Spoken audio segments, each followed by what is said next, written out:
Hi, welcome back guys. This is your friend, the What If guy, back with another fanfiction.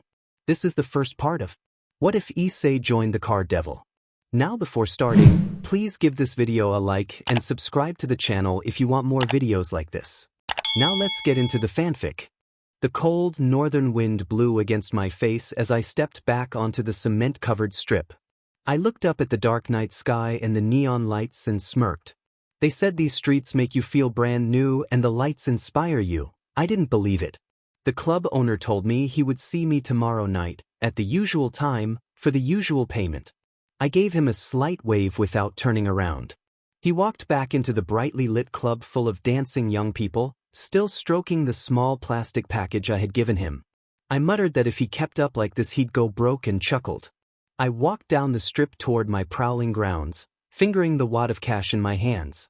After counting the money, I shoved it into my coat pocket and pulled a pack of cigarettes out of my jeans. I put the short white strip of tobacco between my lips and slid the container back into my pants. I told myself all I needed now was a lighter as I fumbled through the small deck of playing cards I kept in my jacket. I pulled out the two of hearts and smirked at having found just the card I was looking for. A magic circle formed on the white playing card. It flared into flame in my hand. I brought the fire to the tip of my cigarette, snapped my fingers, and the card reappeared before I placed it back in the deck. I should probably start from the beginning. I used to be a devil, now I'm classified as a stray devil. I had been forced to watch my master fall in battle at the hands of a high-ranking angel and a group of holy warriors. I took my revenge. I had already routed the angel's attendants by the time I turned and saw the angel wound my master with a blade. The angel taunted me, asking what I could possibly do now that my master was gone. I smirked. My master had already weakened him, and I was the master's strongest piece. Of course I could take him. The angel was sent reeling by a combination of strikes and a powerful fire attack that blasted him back and left him broken on the rooftop. I turned away from the defeated angel and went to my master's side. I held her pale hand. Her short white hair lay loose around her. My master asked if my name was James, her voice weak and the color slowly leaving her face. Her bright yellow eyes dimmed and I felt tears stream down my face. I told her I was there and that I would stay with her until the end. She had saved me once, and now I tried to save her as best I could. She asked if I remembered the day she had found me, speaking in that kind, tender voice. I answered that of course I remembered. She had saved me from the streets and the hunger and everything. I picked her up and laid her on my lap to be closer. I could not let her go. She said she was proud of me and told me to get out of there and be safe, warning me not to let them catch me and hurt me, and asking me to promise not to get into trouble again. I could not hold back. I broke down. I begged her not to leave and asked for a little longer. Rain mixed with my tears and drenched my clothes. I clung to her as a magic circle appeared beneath us and her form began to shimmer and fade. I called for her, pleading. She gave me one last warm smile before vanishing into a dark space. I sat there clutching at air, not knowing where to go. I turned to the fallen angel nearby. I crossed the rooftop and seized him, unleashing my grief and anger in a flurry of blows that left him broken on the pavement. I knew this would not bring her back, but I needed release. One final strike sent something flying from the angel's clenched hand. I went to where the object had landed and found a small brown leather pouch. I flipped the tiny cover back and found a deck of ordinary playing cards, the kind mortals used for games. I wondered what they were for and pulled out an ace of diamonds to examine it. When I held the card near the angel, a magic circle formed on it and a blinding pale blue light burst forth. The light flowed toward the fallen figure and bathed it in a strange glow. I feared I had broken some sacred rule. The card hovered and began to draw the angel's form into itself. It pulsed with increasing brightness and, in a brilliant display of light, the angel's presence was absorbed until nothing remained. The final flash scattered across the rooftop. I picked the small white playing card out of the air and felt a jolt run through me when it touched my hand. It was an ace of diamonds, the strongest diamond card, with a small blue magic circle in its center. Curious, I channeled my newfound, unbound magic into the card. Ice formed around the edges until the card was encased in frost. I closed my fist around the frozen card and it shattered, releasing a surge of cold magic that flowed through me like a river of ice. His entire body felt incredible and he could not exactly explain the sensation. He looked up at the dark sky and decided this was what Elizabeth would have wanted. He told himself that Elizabeth should not worry because he would be all right. He ran to the edge of the building, looked down at the city below, and smiled. New York City, the place where dreams were said to come true, was worth a shot. He strapped a deck of playing cards to his black skinny jeans, pulled the hood of his thin black jacket over his head, and jumped off the Empire State Building. Halfway down, he extended his right hand and unleashed a surge of ice. He shaped it into a narrow bridge and landed on it without harm. He stood on the ice span that connected the Empire State Building to a nearby skyscraper, lifted his face to the rain, and felt it hit his skin. He told himself he knew what to do and skated off, carving a path with his newfound ice ability. He had learned to harness 4 elements: earth, lightning, ice, and fire. The heart cards symbolized fire, diamonds were ice, spades were earth, and clubs were lightning.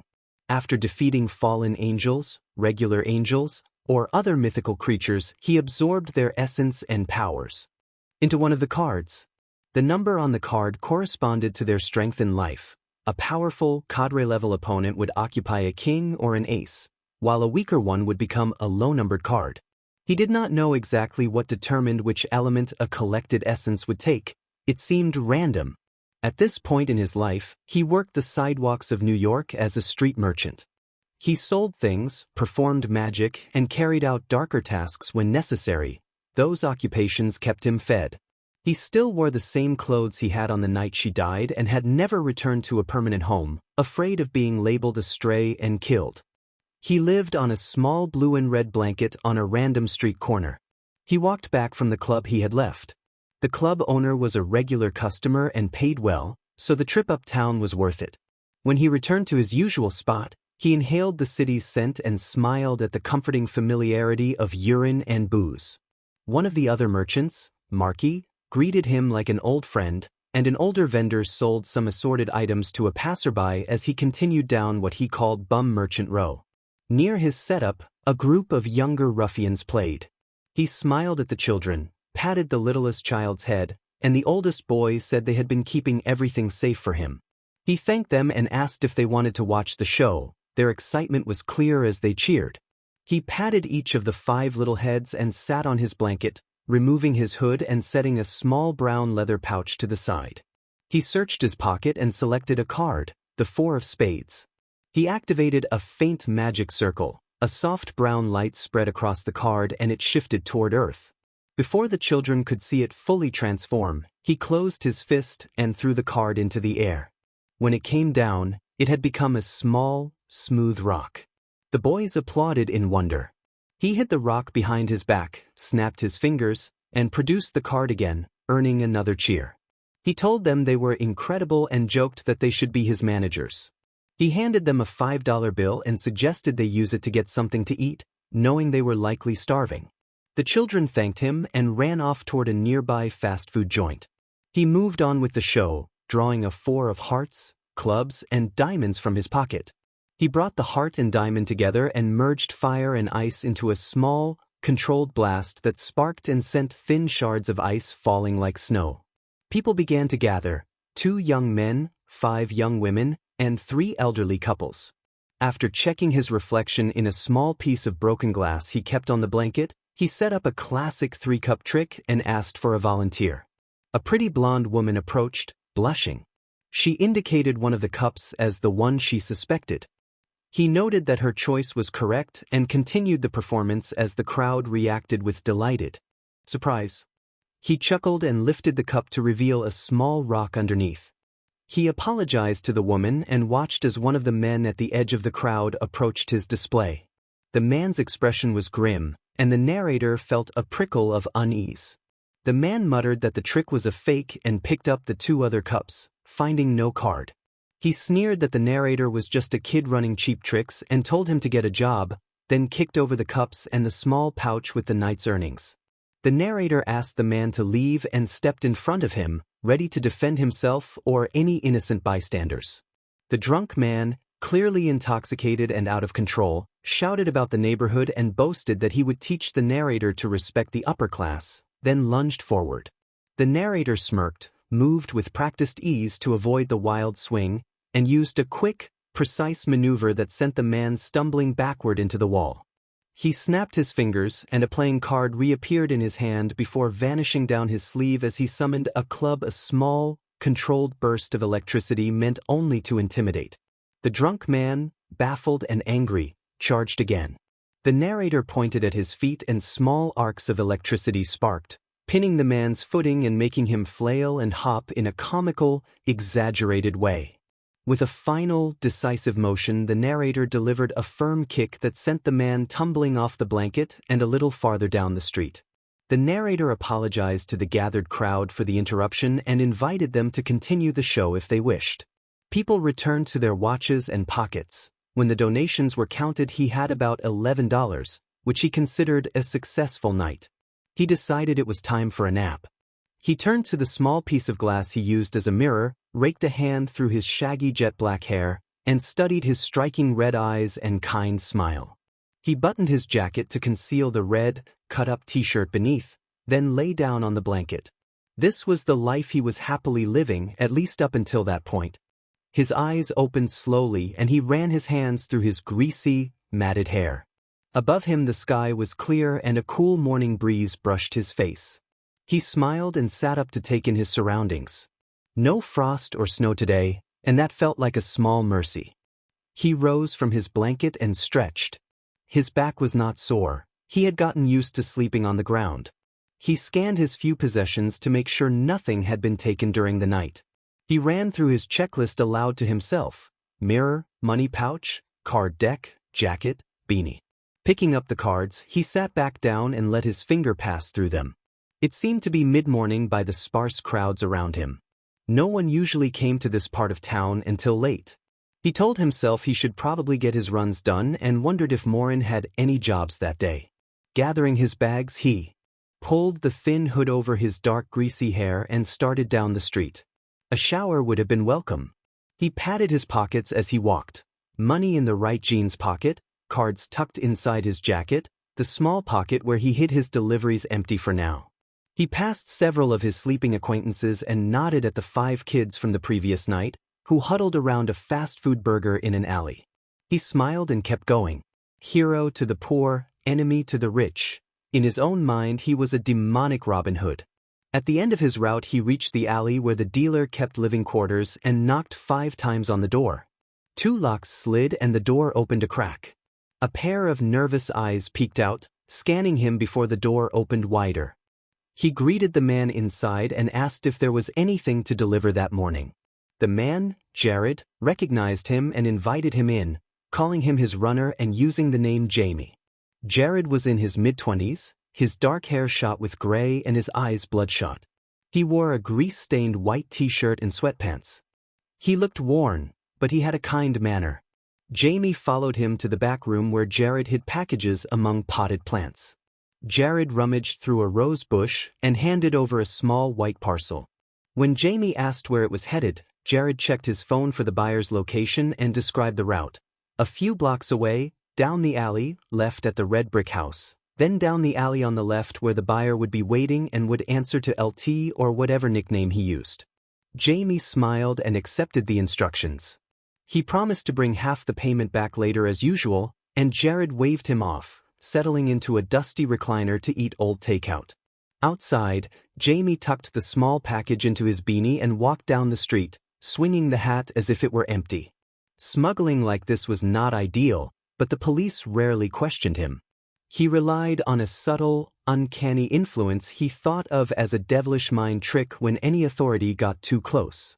It had always worked and had saved him on many occasions, helping him obtain beer and other oddities without much scrutiny. His life had not been easy.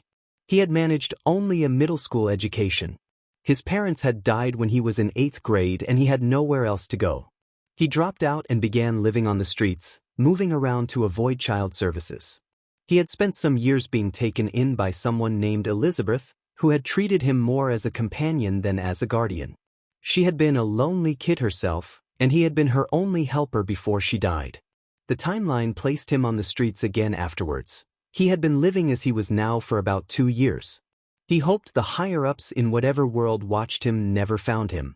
He followed Jared's directions to the red brick house and slipped down the alley. 4 large men sat around a small tin barrel that gave off a feeble flame. He felt a moment of tension and tried to steady himself. He approached and identified the buyer, saying he had the package. A heavy-set man with short blonde hair stood to meet him and asked to verify the goods. Jamie suppressed a laugh at the man's slow caution. He had seen stranger behavior in many corners. He produced the package from his hat and the buyer produced $80. They completed the exchange without incident, and Jamie bowed in mock ceremony before stepping back into the street smiling. Across the road 2 men in suits had been watching. Jamie made a small motion with his fingers and used his practiced influence.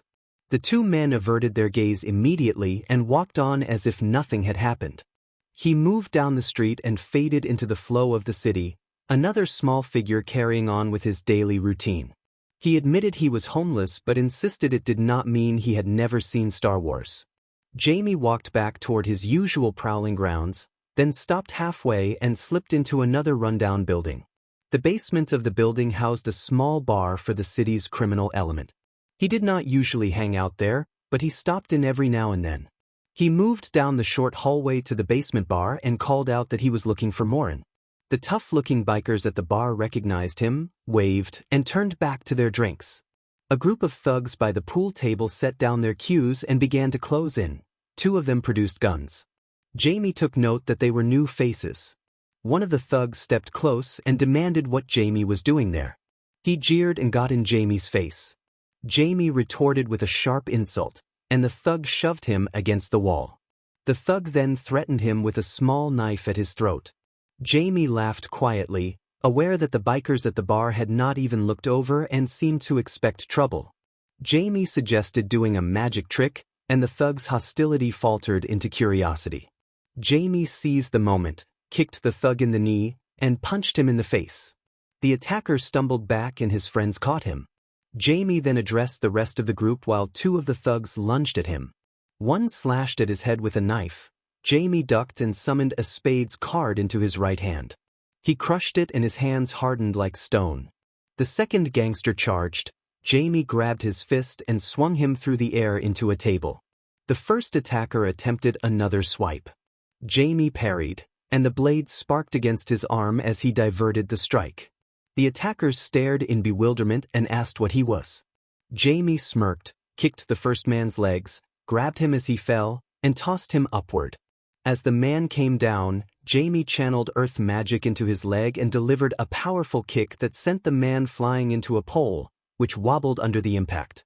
One of the thugs shouted that they needed to get out of there and, spooked, several of them fled up the stairs and out of the bar. Jamie teased the remaining man and relaxed his earth magic, recreating the 5 of spades card in his hand. He held it up and asked if it was the man's card. The leader stumbled back and ran for the exit. The bikers at the bar laughed at the retreating gang members, which made Jamie smile. He told the bikers he was guessing Morin was in the back. An old man with a white beard nodded, and Jamie waved before pushing through the back door. The back room was small, almost dorm-sized, with only a bed against one wall and a desk with a TV on the other. Morin lay on the bed. He was a broad, middle-aged man who had served in the army at some point. His short white hair and long white beard matched the biker's look. He could handle heavy tasks with ease. Jamie roused Morin, who started awake and then embraced him. Morin held Jamie at arm's length, took him in, and greeted him warmly. Jamie told Morin he was doing well and that he had been making good money lately. Morin said the bar was doing fine and the crime rate was down, then asked about the ruckus outside. Jamie laughed and told him he had just handled some trouble, patting Morin on the shoulder. Jamie also noted that waking someone who was sleeping often meant they were half-dressed. Morin appreciated Jamie's help and sat back on the bed, chuckling. Jamie asked if there were any jobs for him, pulling out his deck of cards and riffing through it as Morin thought. Morin said the other contracts had already been taken care of that week. Jamie sighed. He had hoped for some action that day. As Jamie moved to leave, Morin handed him a large bottle and offered it as a small thank you for taking care of the trouble. Jamie recognized the brand and opened the bottle, tasting it and expressing his thanks. Morin joked that he did not want the police showing up and accusing him of breaking the law by giving liquor away, and Jamie waved as he stepped out the door. He climbed the stairs and emerged onto the strip. It was the early hours, and he decided it was time to head home and count the day's earnings. He thought about paying Jared back tomorrow, or maybe not. He giggled and walked back home. Halfway between the bar and his prowling grounds, he stopped when a huge black limo drove up the street. It was rare to see wealthy people here, but the family crest on the hood made him freeze. He muttered that it was a devil family and that it was time to go, then took off running. When the limo pulled into a parking spot, he ducked into an alley and peered out onto the sidewalk, fearing they had found him. Two well-dressed men stepped out, one long-haired and blonde, the other short and dark red. They stood side by side in front of the passenger door. A tall man in a bright blue suit emerged next, producing a cane. He and the two bodyguards began walking down the street toward the alley. He panicked, thinking it was not good and wondering where to go and whether he could make it down the street. Considered running and looked down the alley at a huge picket fence that blocked his path, thinking maybe he could jump it. Peering out again, he worried that the devils had sensed him as a stray and might kill him. He leaned against the wall, resigned that he had had a good run, but determined at least to give them a challenge. He sank deeper into the alley and waited. He pulled out his deck and slid the cards down his jacket sleeves, channeling magic so the cards floated around his body under his clothes. A gruff voice guided the bodyguards into the alley. The two guards entered.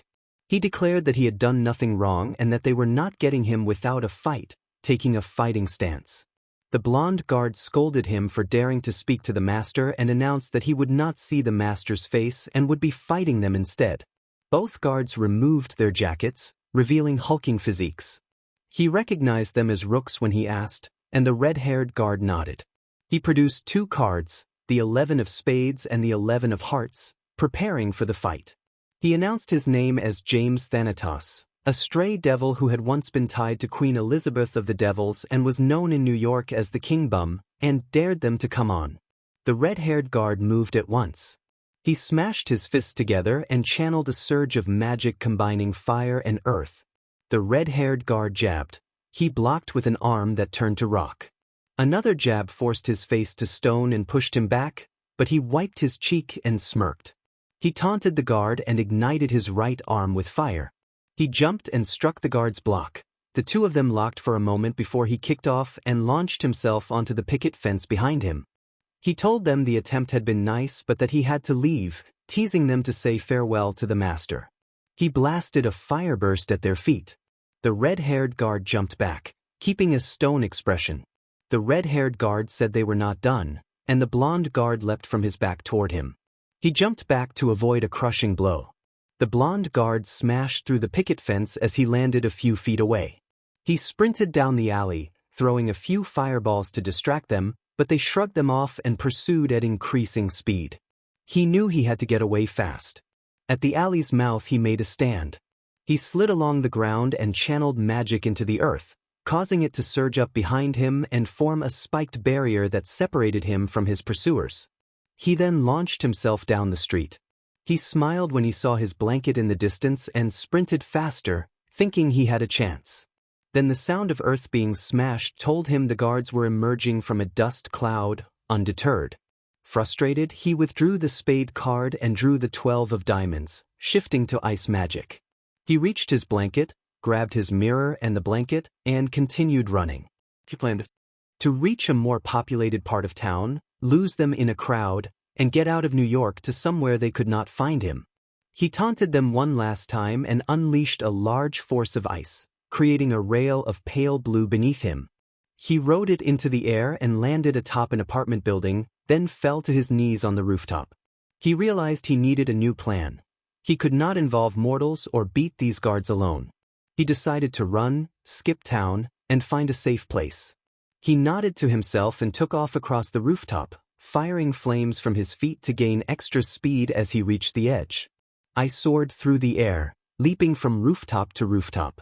I ran like that for a few hours before I reached the edge of the city. When I looked down I saw a river below. I glanced back to make sure the two rooks still were not following, took a deep breath, told himself that this might or might not be a bad idea, and jumped off the building. I fell through the air and held out my right hand. An ice rail formed beneath me and carried me safely to the water. From there I froze the surface beneath me as I went, traveling quickly across the river and out to the bay. They had found me, which meant I could not live there anymore.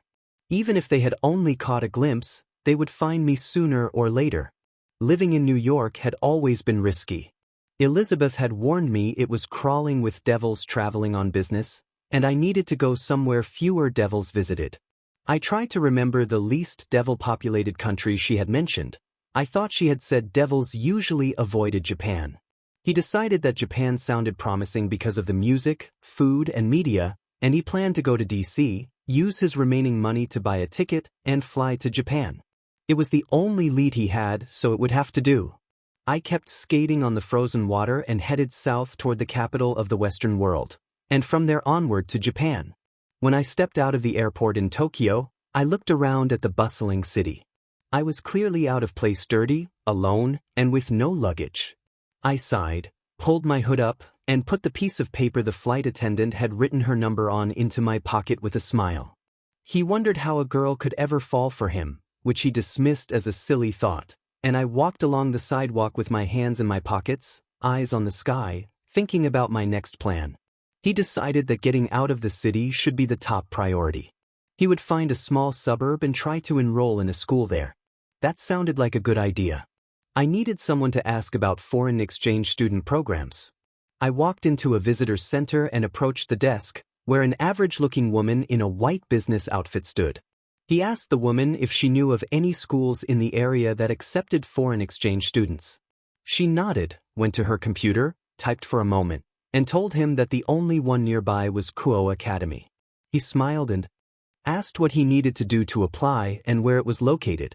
She explained that it was a few towns north in a small suburban community and that he simply needed to go and apply. She printed a pamphlet for him. I thanked her, bowed, and left $5 as a tip, which she accepted with a smile. Outside the visitor center, I ducked into an alley to use my magic. I took out one of my diamond cards, crushed it in my hand, and created a stairway up to the rooftops. I climbed and stood on top of a small black building overlooking the city. He called out that the place was huge as he took in the view, then reminded himself to hurry and find the academy. He jumped off the rooftop, formed an ice rail, and glided away from town. I flew over rolling fields and around mountains, frequently checking the pamphlet the visitor had given me. After a few hours, bored and thirsty for a familiar habit, I pulled out a cigarette, lit it with a card, and smoked. He made clear to himself that he did not use the drags he had once sold, only cigarettes. The breeze in my hair as I flew over hills and valleys felt calming. He told himself that this was what being alive felt like. Hours later, as darkness fell, I found a small town nestled in a valley. I descended to check and confirmed it was the right place. He was pleased that he had found it and began looking for somewhere to land and sleep. Hovering over a small park, he wondered where he would stay that night. A loud shout from the park below pulled him out of his thoughts. He drifted behind a tree and landed on a branch, then slid through the branches to peer at the scene below. A teenage-looking schoolboy stood beside a water fountain, visibly terrified. The boy had brown hair, slightly spiked in front and tied in a ponytail in the back, and he wore a school uniform, a black and white striped blazer, dress pants, and a red undershirt. Across the fountain stood a creepy old man in a top hat and jacket. There was something unsettling about him. Ink-black wings extended from his back. He exclaimed in surprise that it might be a fallen one already, then drew a 10 of clubs. This did not look good. He wondered why the man was attacking the boy and whether the boy was a stray. James did not see any signs of mutation or great strength, and there was no dead master in sight, so he wondered what was going on. The fallen angel demanded that the devil answer, asking who he was, where his master was, and whether he was a stray. The frightened boy tried to run, clearly confused and terrified. James did not like the situation. The fallen one announced that he would assume the boy was a stray and that he would deal with him. He took to the air, flew over the boy and drew a blue light sword. The narrator judged this a good time to intervene. The boy cried out in panic as he turned to run, unsure of what was happening and desperate to escape. The fallen angel threw his light sword at the boy, but it struck a wall of ice that appeared in front of the fleeing figure. James landed on the ice shield and warned the boy to look out. The fallen one demanded whether the newcomer was another stray devil or the boy's master. James dispelled the ice, stowed the diamond's card, and prepared to use his full power with lightning attacks. James declared that he was not a fallen one but the devil who wielded a deck of elemental cards. The fallen one took a step back as he summoned his sword, his expression shifting from confident to surprised. James produced the 10 of clubs card and told the fallen one to remember the card, then crushed it in his hand. Lightning sparked across his arms and down his body. The fallen one stammered that he had thought James was in America and should not be nearby. James smirked and told him that today was not his lucky day, then fired a blast of black lightning. The fallen one barely avoided the explosion. Dozens of forks of lightning scattered and caused several small detonations, propelling the fallen one across the pathway. The fallen one declared that he was not going to die there, recovered in midair, and opened a portal above his head. He pointed one of his light swords at James, then conceded that James had won that round. He warned James to pray they never met again, then disappeared in a flash of light, wounded and retreating. James thought the title hero of the strays sounded odd and a little silly. He called down to the shaken boy and offered help. He jumped down and grabbed the boy's outstretched hand, pulling him to his feet. The boy, still fearful, asked what James was. James smiled warmly and patted his shoulder, but an electric shock jolted the boy when James touched him. James pulled the club's card out of thin air and apologized for the shock, explaining that he was like the boy a devil. The boy took a couple of steps back, incredulous, and asked if devils were real. James explained that devils existed, that they had long histories and tasks that crossed the ages. The boy looked awestruck but insisted he could not remember how any of it had happened. James put his arm around the boy's shoulders and offered to help him recover his memories. He introduced himself as James Thanatos and invited the boy to walk with him toward the water fountain. The boy introduced himself as Issei and thanked James for saving him, asking how James had managed it. James produced his deck of cards and explained that they were not ordinary playing cards. He riffled through them, produced a 5 of diamonds and a 5 of hearts, and demonstrated by crushing them to form a ball of ice and a ball of fire. He explained that each card carried an element and that higher numbers yielded more powerful spells. Issei watched in wonder and applauded. James admitted that the story of how he came to possess the deck was painful and that he would tell it another day. The two of them shared a smile, sensing the beginnings of a strong friendship. A confident voice interrupted and insisted that James explain himself. James turned and saw a striking red-haired young woman standing before them. James recognized her as a member of the Gremory house. The woman introduced herself as Rias Gremory, heir to the House of Gremory, and asked who the stray devil was. James stepped in front of Issei to protect him and prepared his cards. He declared his name and titles: James Thanatos, former queen of the Devil Elizabeth and wielder of the elemental deck. He readied himself to respond to Rias's challenge. James took in her long crimson hair and composed presence and kept his guard. Rias observed that James had fought a fallen one on his own, that he had no master, and that he wandered the world as he pleased. Rias examined him and remarked that there was something different about him compared to most stray devils.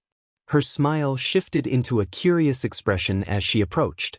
She noted that this one was unlike other higher-ups she had met. He talked first and then fought, and she found that unusual in a pleasing way.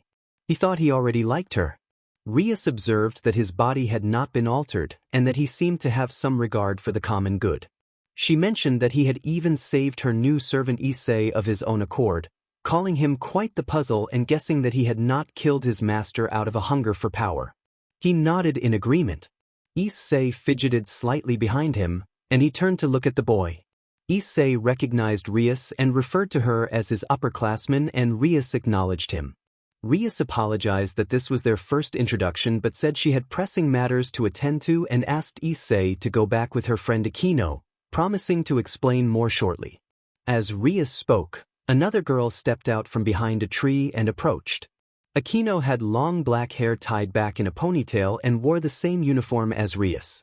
They appeared very similar in build. Aquino confirmed Issei's name and took his hand in a reassuring manner. Issei reacted with a nervous laugh, and Aquino guided him toward a large red portal on the ground. The girl waved to Rias and the narrator as she and the startled boy teleported away. He commented that Issei seemed like a nice kid and that he was trying to break the ice. Rias explained that Issei was her newest addition and that the girl who had taken him was her queen, Aquino, a longtime friend. He felt a small smile. He was surprised to be having a civil conversation with another devil who did not immediately wish him harm. He began to bring up his status as a stray but stopped himself, unsure why he would mention it. Rias admitted she was uncertain what to do with him. He had not killed his master and he was not an evil soul, but he remained a stray. He waited for her decision, studying her as she considered. He asked permission to explain his situation further and Rias nodded. She walked to a nearby bench and patted the seat beside her for him to sit down. He smiled and complied. As soon as he sat, Rias moved a little closer in a way that surprised him. He explained that he had been the sole servant of a devil named Elizabeth, who had rescued him from life on the streets and cared for him for many years. Rias gently asked why he had been on the streets, and he sighed. He could not look away from her gaze. Her blue eyes held a kind, attentive expression that made him uneasy and comforted at once. He said that his parents had died when he was young and that the memory of finding them and realizing what had happened still haunted him. Rias expressed sympathy and encouraged him to continue. She listened closely as he spoke. He recounted that he and Elizabeth had been hunting a group of angels in New York City. They had been ordered to eliminate them before they caused trouble, and they had nearly succeeded. The fight had taken place atop a tall building, and in the chaos Elizabeth had been killed.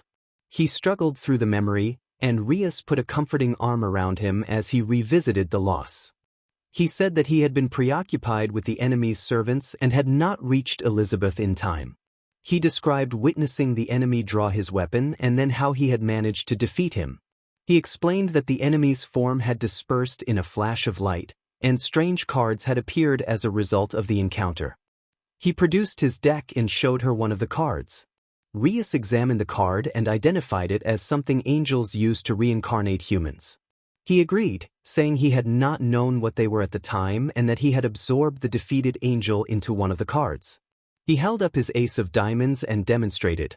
When he broke the card, energy seemed to unfurl into pale light, and he described how it gave him access to powerful ice magic.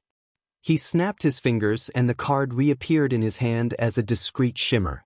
Rias noted that it was a remarkable ability and studied the card closely. He asked whether he was still a bad stray and Rias looked into his eyes. She said that he was not a bad stray and that it troubled her that he had witnessed his master's death and then been labeled as such. She admitted she wished she could take him in but was unsure whether it would work. He sprang up with sudden excitement at the suggestion that she might accept him into her household and dropped to his knees, clasping her hand respectfully to convey his gratitude and honor. He told Rias Gremory that he was deeply honored by her consideration and praised her kindness and nobility. Rias blushed and helped him to his feet, taking his hand and indicating for him to stand. Rias told James that he was clearly a kind soul and deserved another chance. Rias said that if he could become a member of her house she would gladly accept him, and she added that it was a bonus that he was cute as she winked. He felt a sudden rush of excitement. He explained that if he took out his old chess piece and infused it with one of his cards, it would give her enough power to break the bonds of his old servitude and bind him to her. He placed a hand over his chest as he spoke. Rias grabbed his hand and, worry shading her face, asked if pulling out the chess piece would kill him. He merely shrugged and smiled. He told her that if it meant he could be free and serve in her household he would gladly risk his life, that if he died he accepted it. Rias told him he was brave. Those were the last words he heard before he pulled out the queen piece and lost consciousness. He woke on a soft Victorian-style couch in a dimly lit room, groggy and cold. He sat up slowly, ran a hand through his hair, and tried to piece together what had happened in the gap in his memory. Rias appeared in the doorway carrying freshly washed clothes and assured him that she had done nothing harmful and had only brought him back and taken care of his things. She noted that his body seemed unusually resilient to magic and physical strain, which interested her. He examined himself briefly and noted he was of average build, a little on the neat side, and wondered what she saw in him. Rias said she was glad he was her servant now. He stood up quickly and dressed with some haste. He asked whether his plan had actually worked. Rias confirmed that it had and explained that he was now her magically enhanced second queen, the first of its kind. She asked how he had known it would work. He admitted it had been an educated guess. Rias warned that he could have died and called him reckless. He explained that having lived on the streets for most of his life, he had learned to take chances. Rias said he would have to teach her about the life he had led since they would be living together, and she winked. He smiled and finished dressing. Rias teased that he was not very modest. He explained that habits learned on the streets did not disappear suddenly. Rias blushed. Later she said it was late and offered him a quick shower before they went to bed. He hesitated, feeling nervous at the idea of sharing the same space, and took a moment to gather himself. He stepped out of the shower and yawned. He hadn't had a proper shower in ages. He reached for the small sink counter and grabbed a towel. The towel was soft against his scarred skin, smoothing over the wounds in a way he had not felt in a long time. This must be what luxury felt like. He dried off and put his underwear back on, deciding it would be enough for sleeping. He left the bathroom and looked around the dark, quiet room. Wooden panels and a hard floor chilled his bare feet as he crossed the space. A small door opened onto a huge master bedroom. He wondered if it belonged to Rias, remembering that she had invited him to sleep with her. He stepped inside and saw Rias asleep across the bed, covered by blankets. He jumped back at the unexpected sight and, embarrassed, left the room without waking her. He told himself it wasn't that he was afraid of a sleeping woman, but that he had simply never seen someone so composed at rest. He sat back down on the couch where he had woken and tried to reassure himself before settling in. He thought about how he had become a servant again and how strange it felt. He had handed his queen to Rias and expected to die, yet he had returned. He rose, went into the bathroom, grabbed his jacket, and pulled out the deck of cards. He riffled through the deck, trying to make sense of it. Everything seemed in order except the aces. He searched for the power cards, but they were gone. He considered the possibility that Rias had combined the queen piece with something else to bring it back, and wondered whether that meant the aces were gone for good and how she could have control over him if she already had a queen. None of the theories felt settled, so he decided to ask Rias about it the next day. With that thought, he closed his eyes and drifted into sleep, the cards still spread across his chest.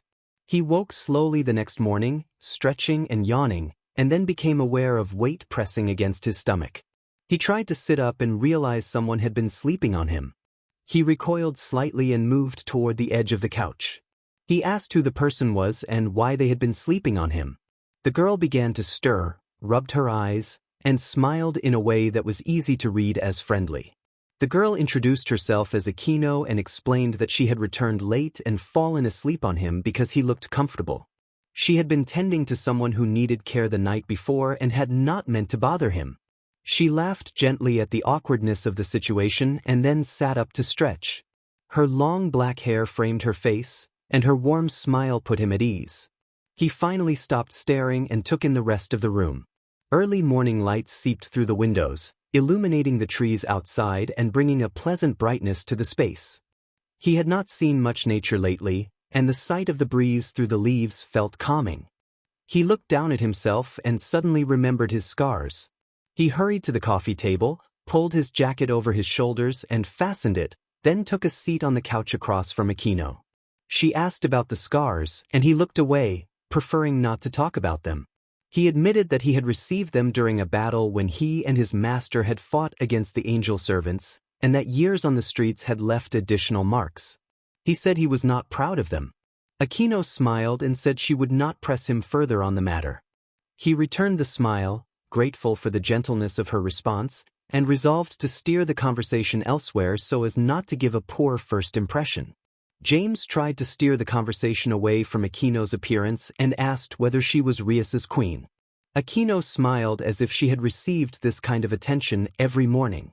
She confirmed that she was Rias's queen and asked if Rias had made James a servant. James nodded. James explained that Rias had actually made him a queen as well, which took Aquino by surprise. She studied him with inquisitive eyes and asked how that could be possible. James recounted his past. He had once been the queen of another devil who had died, leaving him astray for a few years. Eventually he had been forced to travel to Japan, where he met Rias and Aquino. Rias had offered him another chance. They had attempted to restore him as her servant. He had pulled out his queen piece and blacked out. When he woke a few hours later, Rias had told him he was her second queen, and then he had fallen asleep again. Now they were in the situation they were in. Aquino giggled and rose, walking toward the master bathroom while asking his name. James introduced himself as James Thanatos and added that he was 17, though age had not mattered to him recently. When Aquino asked why he sounded detached about his age, James began to describe years of reckless behavior but stopped himself, choosing not to elaborate on the details of his past. Aquino teased him about his experiences and then stepped closer. James turned away, uncomfortable with the closeness. Aquino looked genuinely saddened, and James reassured her that she was kind and attractive but that he preferred to reserve deeper intimacy for when there were mutual feelings. He made it clear that he wanted meaningful connection before moving forward in that way. Aquino laughed, accepted his answer, welcomed him to the peerage, and left for the bathroom. James gathered his freshly laundered clothes from the desk, got dressed, and ran a hand through his hair.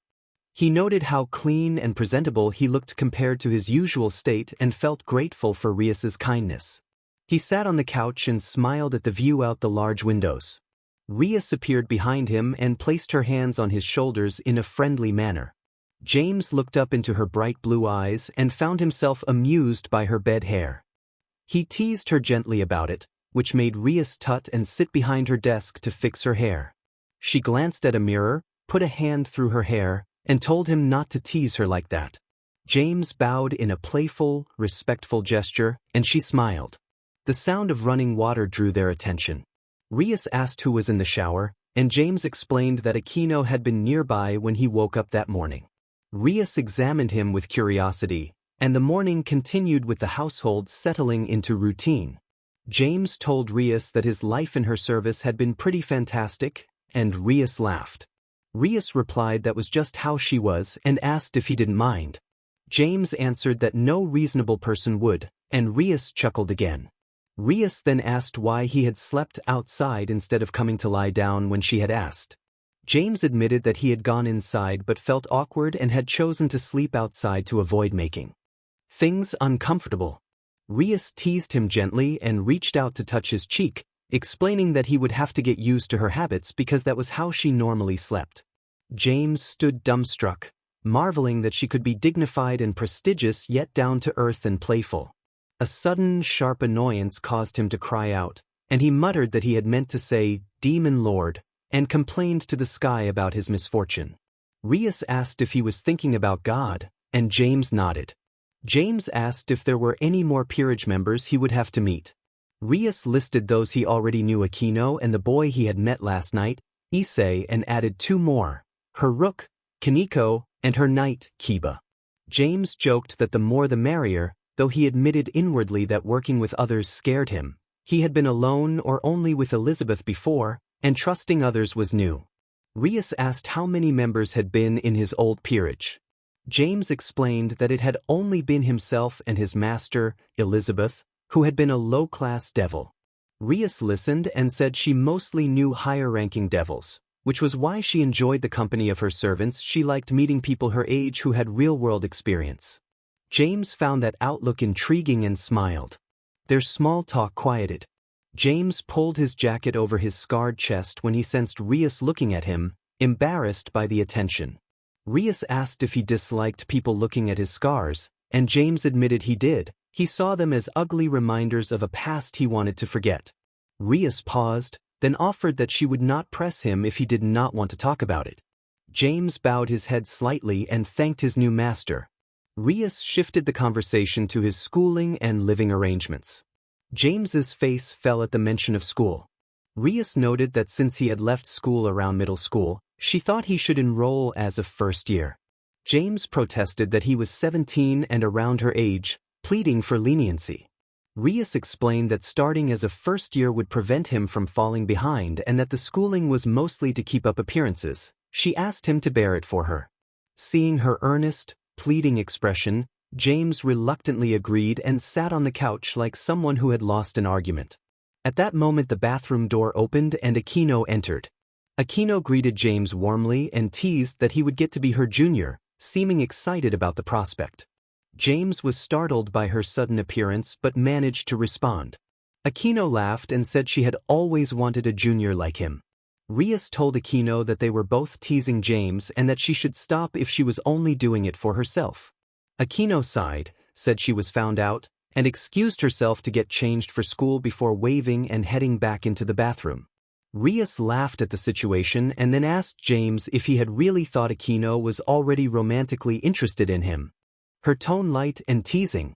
James reddened and tried to deny it, feeling both embarrassed and relieved. Rias teased that he was a silly boy and walked back into her room.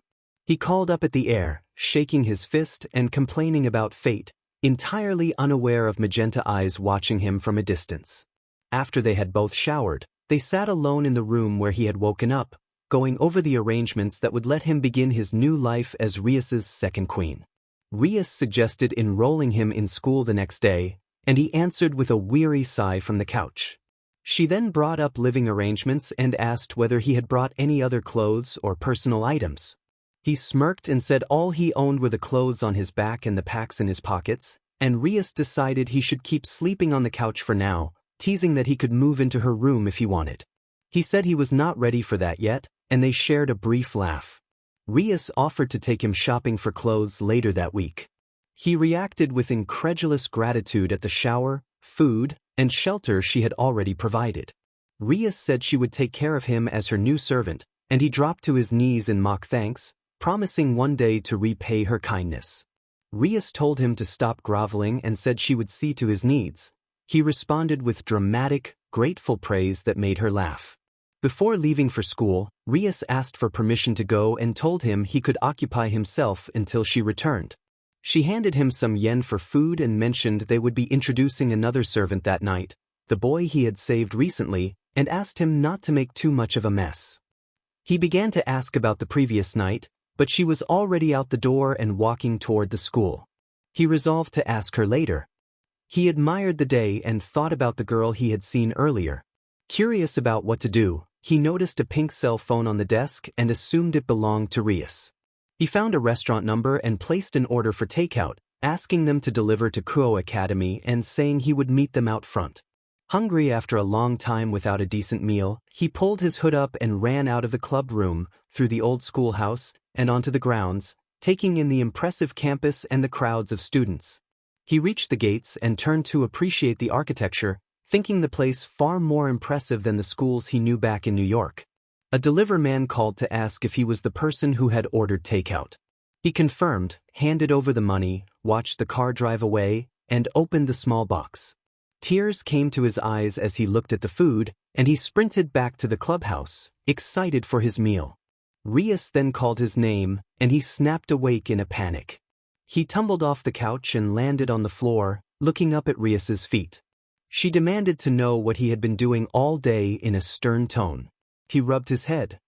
As the hangover and the previous night's memories returned, and he offered a weak apology. On the table in front of him were a few empty bottles of sake and the box of takeout. He realized he had been irresponsible. Rias remarked on it as if she had read his thoughts. He promised to clean up and then, overcome by the combination of alcohol and food, rushed past Rias to the bathroom and vomited. Rias observed through the bathroom doorway with a mixture of concern and mild reproach, and he muttered an apologetic apology to her. James said he would start cleaning up right away as he tried to pick himself up from the porcelain throne. He wiped the vomit from his mouth and rinsed it in the sink. Rias watched the whole thing with an amused smile. Rias informed him that they had a club meeting in a few minutes and then left the bathroom for the main club room. James wondered if she would ever leave him alone again. After a couple of bottles of mouthwash and 5 minutes of rinsing, James returned to the club room and began tidying. He gathered the 3 empty bottles and the discarded takeout box, threw them away, and sat back down on the couch, closing his eyes and leaning his head against the armrest. Rias offered him a small white cup with steam rising from it. James recognized it as coffee and gratefully accepted it. He yelped when it was too hot, and Rias laughed softly as she took a seat behind her desk. Rias asked if he had never had coffee before. James explained that coffee had never been a priority for him. Water had always been enough. He tried to make a joke, but noticed Rias did not laugh with him. He assured her it had only been a joke and thanked her for helping with his hangover. Her warm smile did not fade. James marveled at how calm she was about finding the clubroom in a mess and a member passed out on the floor. Rias chuckled and asked if he had enjoyed his day of indulgence. James nodded enthusiastically and thanked her for the money and for not getting angry. He said most people would have freaked out. Rias replied that she was simply glad to see him enjoying himself and remaining free-spirited, especially after everything he had been through. She found it a relief that he remained kind and not jaded. James blushed at the compliment and assured Rias that he would happily do anything for his new master and that he would make sure it did not happen again. He stood, straightened his posture, and bowed, declaring his loyalty to her. Rias told him he did not have to stop being himself for her and that she did not expect his past life to vanish. She only wanted him to be himself. James stared in awe, unsure whether he was still dreaming, and then punched his own gut to prove he was awake. Rias giggled and told him to sit down because the others should be arriving any minute. James complied and finished his coffee. A few minutes later, there was a knock, and 2 girls entered. Aquino, with long black hair tied back in a ponytail, walked in with a small white-haired girl who wore an emotionless expression. Both were in the standard school uniform the club used. The white-haired girl introduced herself as Kaneko, the rook Rias had mentioned earlier, and took a seat on the couch across from James. Aquino, who had always seemed distant to James, sat beside him, which made him nervous. James awkwardly greeted Aquino. Aquino responded politely and asked how his day had been. James gave a weak answer about sleeping. Rias then explained that James had used the money she left him to buy alcohol and had gotten himself wasted. James tried to save face by saying he had slept very well, but Aquino laughed and teased him about enjoying his new position a bit too much. James admitted it had been just a little embarrassed and looking down. At that moment, 2 boys entered the clubroom. One announced that he had brought the new guy as Rias had requested. James looked up and saw them step inside. A voice came from a striking blonde boy, and the so-called new guy turned out to be the one I had saved the previous night. I had not realized it was his first day. It must have been bad luck to run into trouble right away. The blonde asked who this was, pointing at me, and the Issei I had rescued immediately bounced with excitement. Issei ran over, knelt, and held his hands out in a gesture of gratitude. He thanked James profusely for everything he had done and for helping him earlier, then grabbed his head and winced from a headache. I told him I understood and that the headache sounded rough. I also welcomed him. After all, we were servants of the same master now. He looked at me with shining eyes full of relief and admiration. I liked him and thought he might make a good apprentice. I put a hand on his shoulder and pulled his head close with a serious expression, teasing him about how well things had gone that night. He beamed and declared the evening had exceeded his expectations. I laughed and told him he was a hero, patting his shoulder. Rias called for everyone to focus and asked if they could get down to business. The other devils took their seats. I smiled at my new friend as he took a seat between Kaneko and the blonde boy, who turned out to be the knight named Kiba that Rias had mentioned. Aquino sat nearby and giggled, clearly amused by Issei's antics. Rias then introduced James and Issei as the 2 new additions to the household and explained the meeting was to introduce them to how the household operated. She mentioned that James had once been a devil before his master was killed and was now under her servitude, so he already knew the ropes. Issei raised a hand and asked what she meant by household members, clearly confused by all this new information. Rias explained that both he and James had been reincarnated as devils in service to the Gremory household, and that her family was a powerful line of pure-blood devils. Issei then asked if he was dead and whether everything he had experienced had been a dream. Rias asked if he remembered the name Yuma, and Issei's face fell when he did. He asked how Rias knew that name and how she knew about her. Rias told him that Yuma had been dating him as part of a mission and that once she confirmed his special power, she had killed him. Issei asked how he could still be alive and why no one else remembered her. Rias explained that after her mission was complete, the fallen angel Yuma had erased everyone's memories of her. The reason he was still alive was that Rias had brought him back as her servant. Issei jumped to his feet and demanded to know what about him had been so valuable that she had to kill him for it. Rias calmly explained that Yuma believed he possessed a sacred gear. While he lay near death, he made a wish on a card he had, which summoned Rias, and she had brought him back. From the couch I commented that having a sacred gear was a rare and impressive thing, something I had only seen a few times while under Elizabeth's servitude. Rias then instructed Issei to raise his left hand and attempt to summon his sacred gear. Issei complied and asked what he should do next. Rias told him to focus on the part of his body he felt was strongest and channel that strength to summon his gear. He closed his eyes and tried, his face flushing from the effort, then opened them to look around for any sign that it had worked. Rias encouraged him to try harder and reassured him that it would take practice. Issei nodded and tried again, but this time his eyes did not close, they seemed fixed on something. No one else noticed at first, so I followed his gaze and saw that Issei was staring at Rias's relaxed posture as she sat at her desk. He had become distracted and could not concentrate. I snickered quietly while everyone watched his half-hearted attempt. Issei finally declared defeat, saying he could not focus. Rias told him he was not weak, just having trouble right now, and urged him to be patient. I tried to stifle my laughter when Aquino looked over at me, puzzled. An hour passed as everything was fully explained to Issei.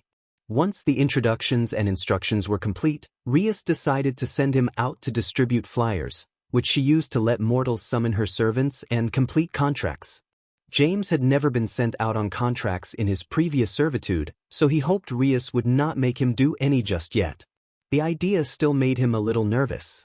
Rias explained that she was sending Issei out to complete a contract and that it was the only extra one available that night, so James would have to wait until they were overbooked again before making his debut. James felt a wave of relief at that news. James smiled and told Rias that it was no problem. Rias then asked whether he had ever gone out on a contract before. James admitted that he had not. He knew about them in theory, but his old master had never required him to go on them.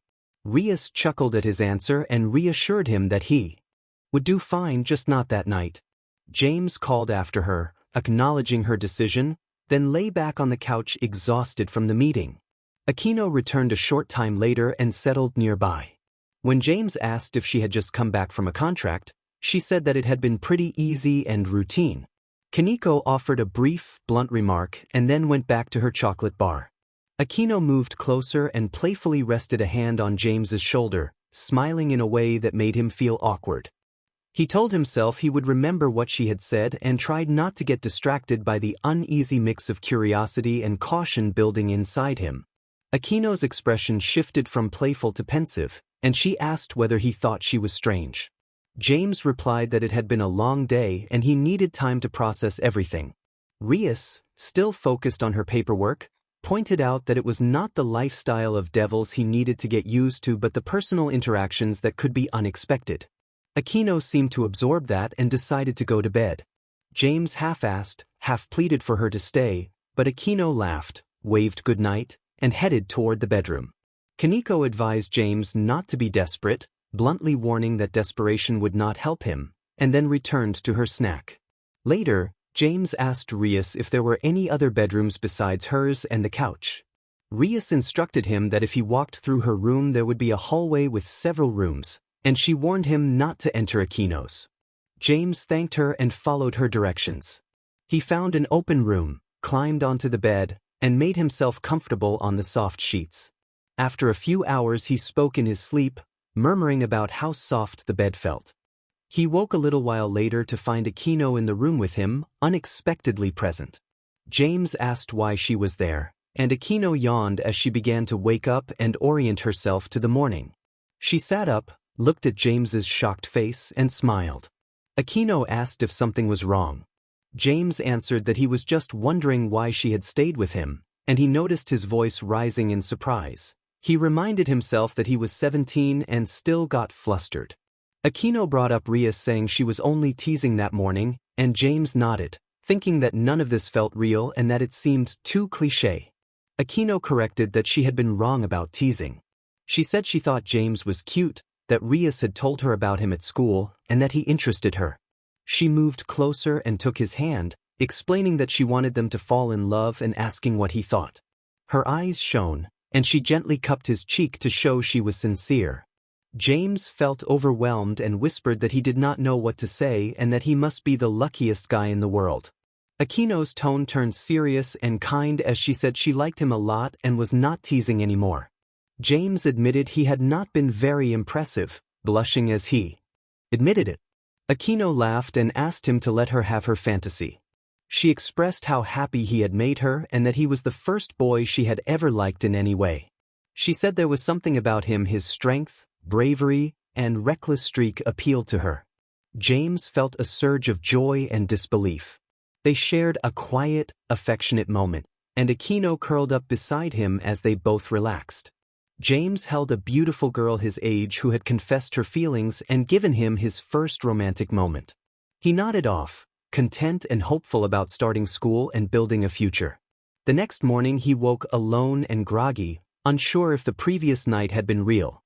He lay back on the pillow and told himself he had nothing to do that day, with school not starting until the following week. Akino's voice called to ask if he was still asleep, and James sat up.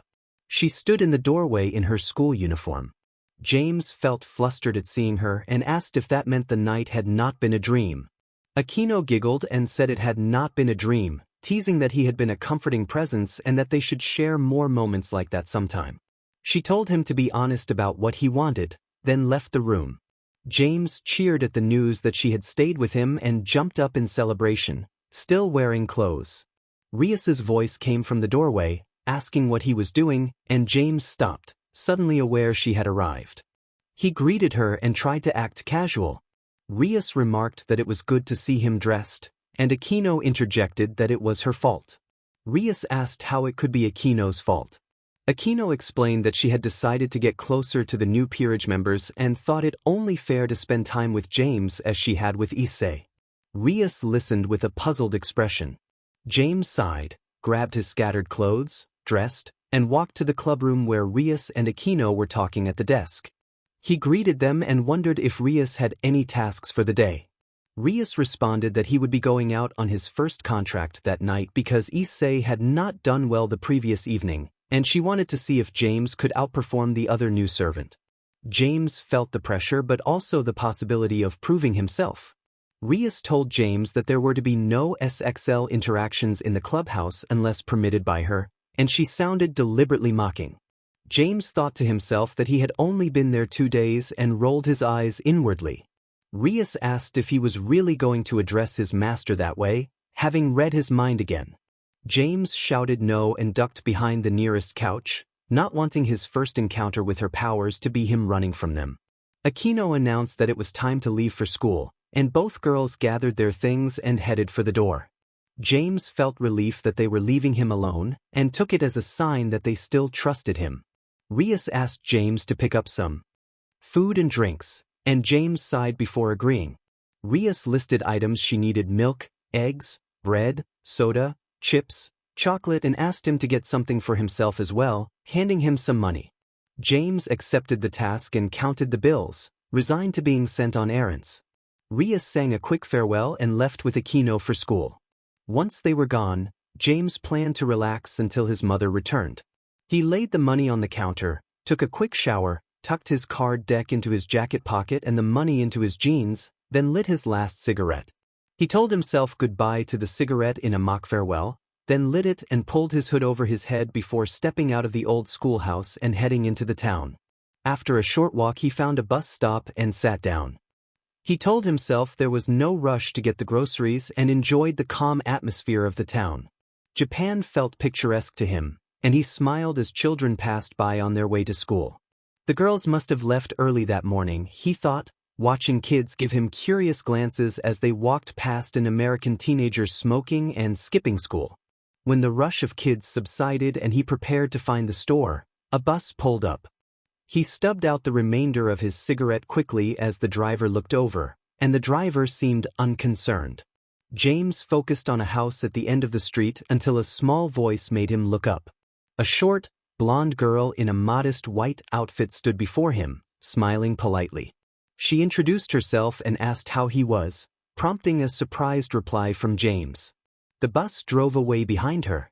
She explained that she had been recruited by the city's church and was trying to find it, and James felt a pang of concern because his nature made churches a dangerous place. He explained that he was new too, having moved in 2 days earlier, and apologized that he could not help. The girl maintained a gentle smile and grasped his hand in thanks, then asked his name. He introduced himself as James. She said her name was Asia Argento and said it was a blessing to meet him. She then paused, closed her eyes, and offered a quiet prayer asking for a blessing on him. James bristled inwardly at the rules that made such moments awkward, but he did not interrupt.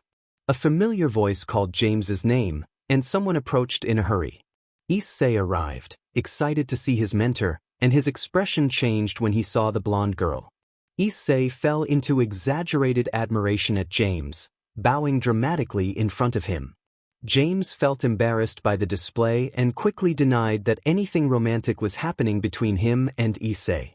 Asia continued to smile and asked who the other young man was.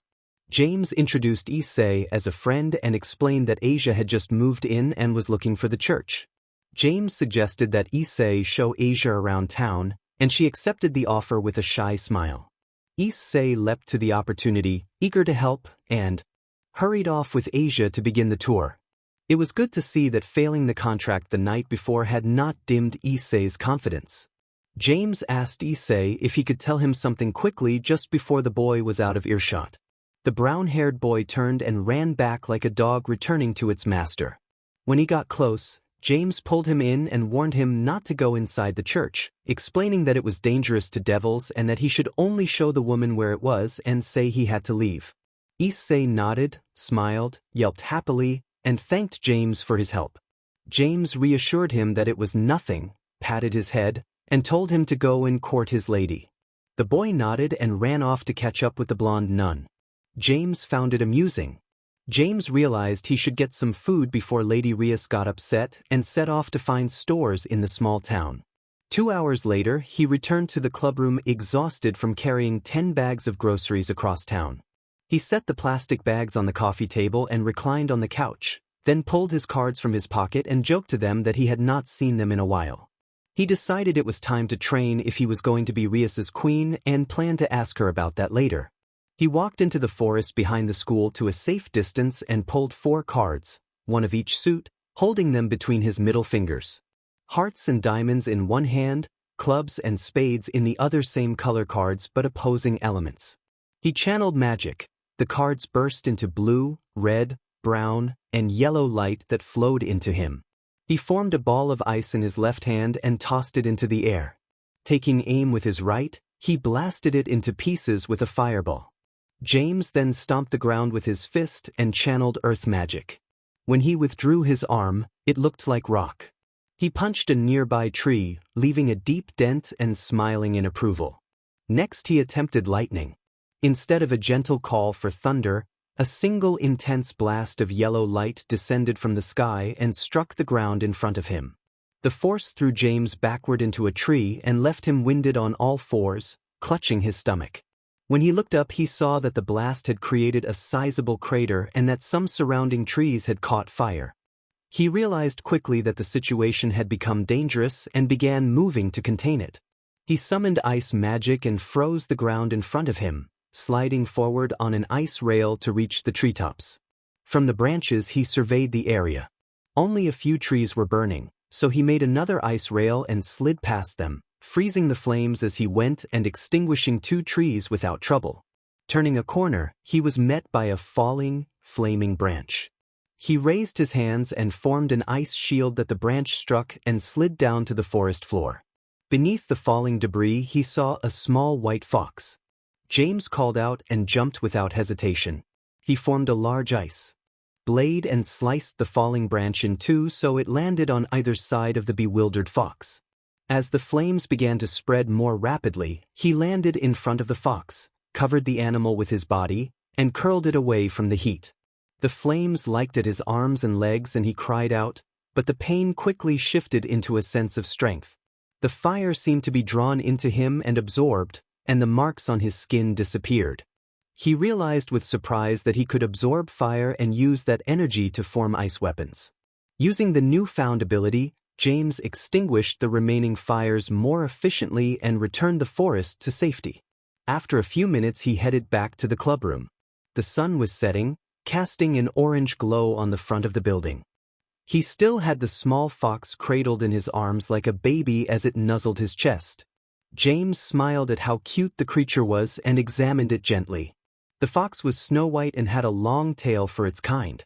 Red marks ran along its back, beginning at the tip of its tail and winding in patterns until they formed 2 dark red circles around its eyes. James studied the little creature as he set it down on the ground and laughed lightly at the sight. James told the fox that he would have to let it go because his master would not be pleased if he brought it in. He made a gentle shooing motion with his hands. A voice answered, and James froze as his jaw dropped. He asked the fox if it had just spoken. The fox regarded him with slanted eyes and spoke again, identifying itself as a female and correcting his address. James realized he must look bewildered. James asked how the fox knew he was called Devil and what her name was. Before she could answer, a puff of white smoke appeared and a human figure landed nearby. The voice apologized for being clumsy. James reached out and felt a soft, cool fabric and heard a small laugh. The smoke cleared to reveal a young woman. James found himself stunned by her appearance: long snow-white hair, pale blue eyes like winter ice, and white, fluffy ears that replaced ordinary human ears. The woman introduced herself as Ari and explained that she was a fox priestess. James could hardly believe his eyes. Ari thanked James for saving her earlier from a falling tree branch and stated that, because of that, she wished to be his protector and serve him. James said he had only been saving a fox and had not expected to take on such a role. Ari repeated her offer to be his attendant, and James replied that he would have to ask his master but saw no reason to refuse. Ari cheered quietly at his answer and moved closer, clearly excited. At that moment Rias arrived with the other members of the club standing on the path to the schoolhouse. James felt their attention like a wave. Kaneko regarded him with suspicion, Aquino appeared upset, Kiba was trying not to laugh, Rias looked furious, and Issei stared at him with obvious admiration. Rias demanded an explanation. James tried to sit up but found himself pinned by Ari for a moment before she let him alone. He then introduced Ari to Rias and the others, explaining that she was a fox priestess. James declared that he was done fighting for the day. Ari asked who the newcomers were, and James sighed. He explained that the girl with the pretty red hair was his master and that the others were his fellow servants. The new fox priestess responded by leaping from his shoulder in an over-enthusiastic display that accidentally knocked him backward. The fox priestess then bowed and stated that she wished to live with James and serve him, because he had saved her earlier. She wanted to repay her debt of gratitude. Rias smiled at the new girl and welcomed her to the Occult Research Club, then reminded James that the new arrival would be his responsibility. Ari hurried over and, worried that she might have hurt him when she landed, knelt beside James and insisted on checking that he was okay. James protested that she did not need to be so hands-on, and Ari insisted that as his devoted servant she had to make sure he was all right. Aquino appeared nearby and offered a calm, teasing comment about the situation, then moved past him into the clubroom with Rias. Issei praised James as a hero and asked to be taught, while Kiba laughed at James's misfortune. Rias teased James about the possibility of a harem, and James awkwardly tried to deflect. Aquino urged everyone to be patient and let James adjust. Ari tugged on James's jacket and announced that she wanted to sleep nearby to feel safe. James firmed up his protest, and Ari pouted but accepted his refusal for the moment. Rias asked a question about a remark from the previous night, and James gave a quick, embarrassed answer that eased the moment. Issei moved in with exaggerated admiration for James's response. James asked Issei about the encounter with the blonde girl that morning. Issei admitted that Rias had told him to stay away because people from the church were dangerous. James encouraged him to keep his spirits up and to value a person for who they were rather than appearances, which moved Issei deeply. Kaneko passed by and scolded James lightly for earlier behavior, delivering a quick reprimand that left him clutching his chest in surprise. James muttered about having to work on contracts that night and headed into the clubroom with the new fox priestess at his side. Later that evening, James stood outside a small apartment door, double-checking the address to make sure he was in the right place. He perched on the railing outside and looked up at the starry, moonlit sky, the cool night breeze ruffling his hair. For a few quiet moments he simply relaxed and enjoyed the peace. The club meeting had been uneventful aside from a few sharp looks from the girls. James was still trying to figure out the dynamics around him, but he was relieved to have a little time to himself before the next obligations. Rias had decided. It was best if James took a contract that night, and he agreed with her judgment. James muttered that he might as well get it over with and then jumped off the railing to knock softly on the door. He called out, hoping no one was home and announcing that a devil had come to pay his dues. His hope was dashed when a loud racket came from behind the door and footsteps approached. The door swung open and a young man in his early 20s stood in the entryway, wearing a gray t-shirt and jeans, with a scraggly beard and short brown hair. The man thanked James for coming and invited him inside, saying he needed advice. James stepped into the tiny apartment and took in the cramped space.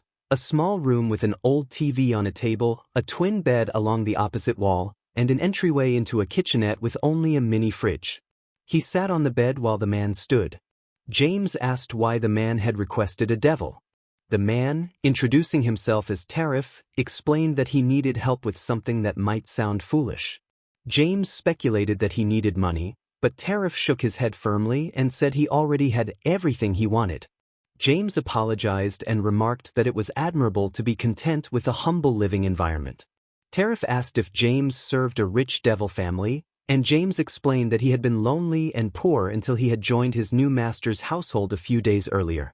Tariff introduced himself properly, and James gave his name as James Thanatos, a servant of Rias Gremory, the heiress to the House of Gremory. Tariff offered James a drink and explained that he only had sake in the mini fridge. James responded with a joking claim that devils appeared younger than they really were and that he had been drinking a long time. Tariff handed over a full bottle and a small glass. James took a swig and smiled at the warm sting. Tariff said he assumed James had life experience and hoped for advice about a girl named Senna. He described how they had once been best friends in high school until she had become distant. James asked whether Tariff had ever told Senna how he felt, and Tariff admitted he had been too scared back then but felt ready now. James stood and offered to go look for Senna with him. They went to the railing, and James asked whether Tariff spied on her every day. Tariff said he only glanced when she walked by. When James waved his hand to snap him out of it, Tariff pointed across the courtyard and whispered that that was her. James got a good look at the girl on the same level. She had medium-length blonde hair and an average height. A short neutral bridge described their next steps. She looked like a normal, relatively pretty, blonde girl. Comparing her to Aquino and Rias was unfair, but that thought vanished as the moment unfolded. James asked Tariff if he was ready to go talk to the girl, and Tariff nodded. If James gave him a small push, Tariff should be able to handle the rest. James called out to Senna and then ran back into Tariff's apartment, telling Tariff to have fun. Tariff protested, but James just chuckled, shut the door, and locked it. James pressed his ear to the door long enough to hear Tariff sigh and walk toward the girl, then retreated to the living room and noticed something he had missed before. James realized the guitar in the corner was real and exclaimed in excitement as he picked up the small acoustic instrument. It was slightly worn from age but still played beautifully. Years as a street performer had prepared him for this, he thought, and he sat on Tariff's bed to strum a slow rhythm. After about 10 minutes of playing, James decided to check how things were going. He left the apartment with the guitar in hand and looked toward the girls' door, but neither of them were there. From the courtyard bench, he saw them sitting close together. The girl rested against the young man and he had an arm around her. James considered telling Tariff that he had nudged his confidence, but he decided to let Tariff enjoy the moment. James called down from the balcony that this was how Tariff got a girl, then climbed onto the railing and began playing a soft guitar rhythm to set the mood. Tariff called up his thanks and turned to look at the girl. Most of the work had already been done. They had been friends in high school. James told Tariff that he was happy to help and that they should discuss payment. He ended the short song and leaped off the balcony.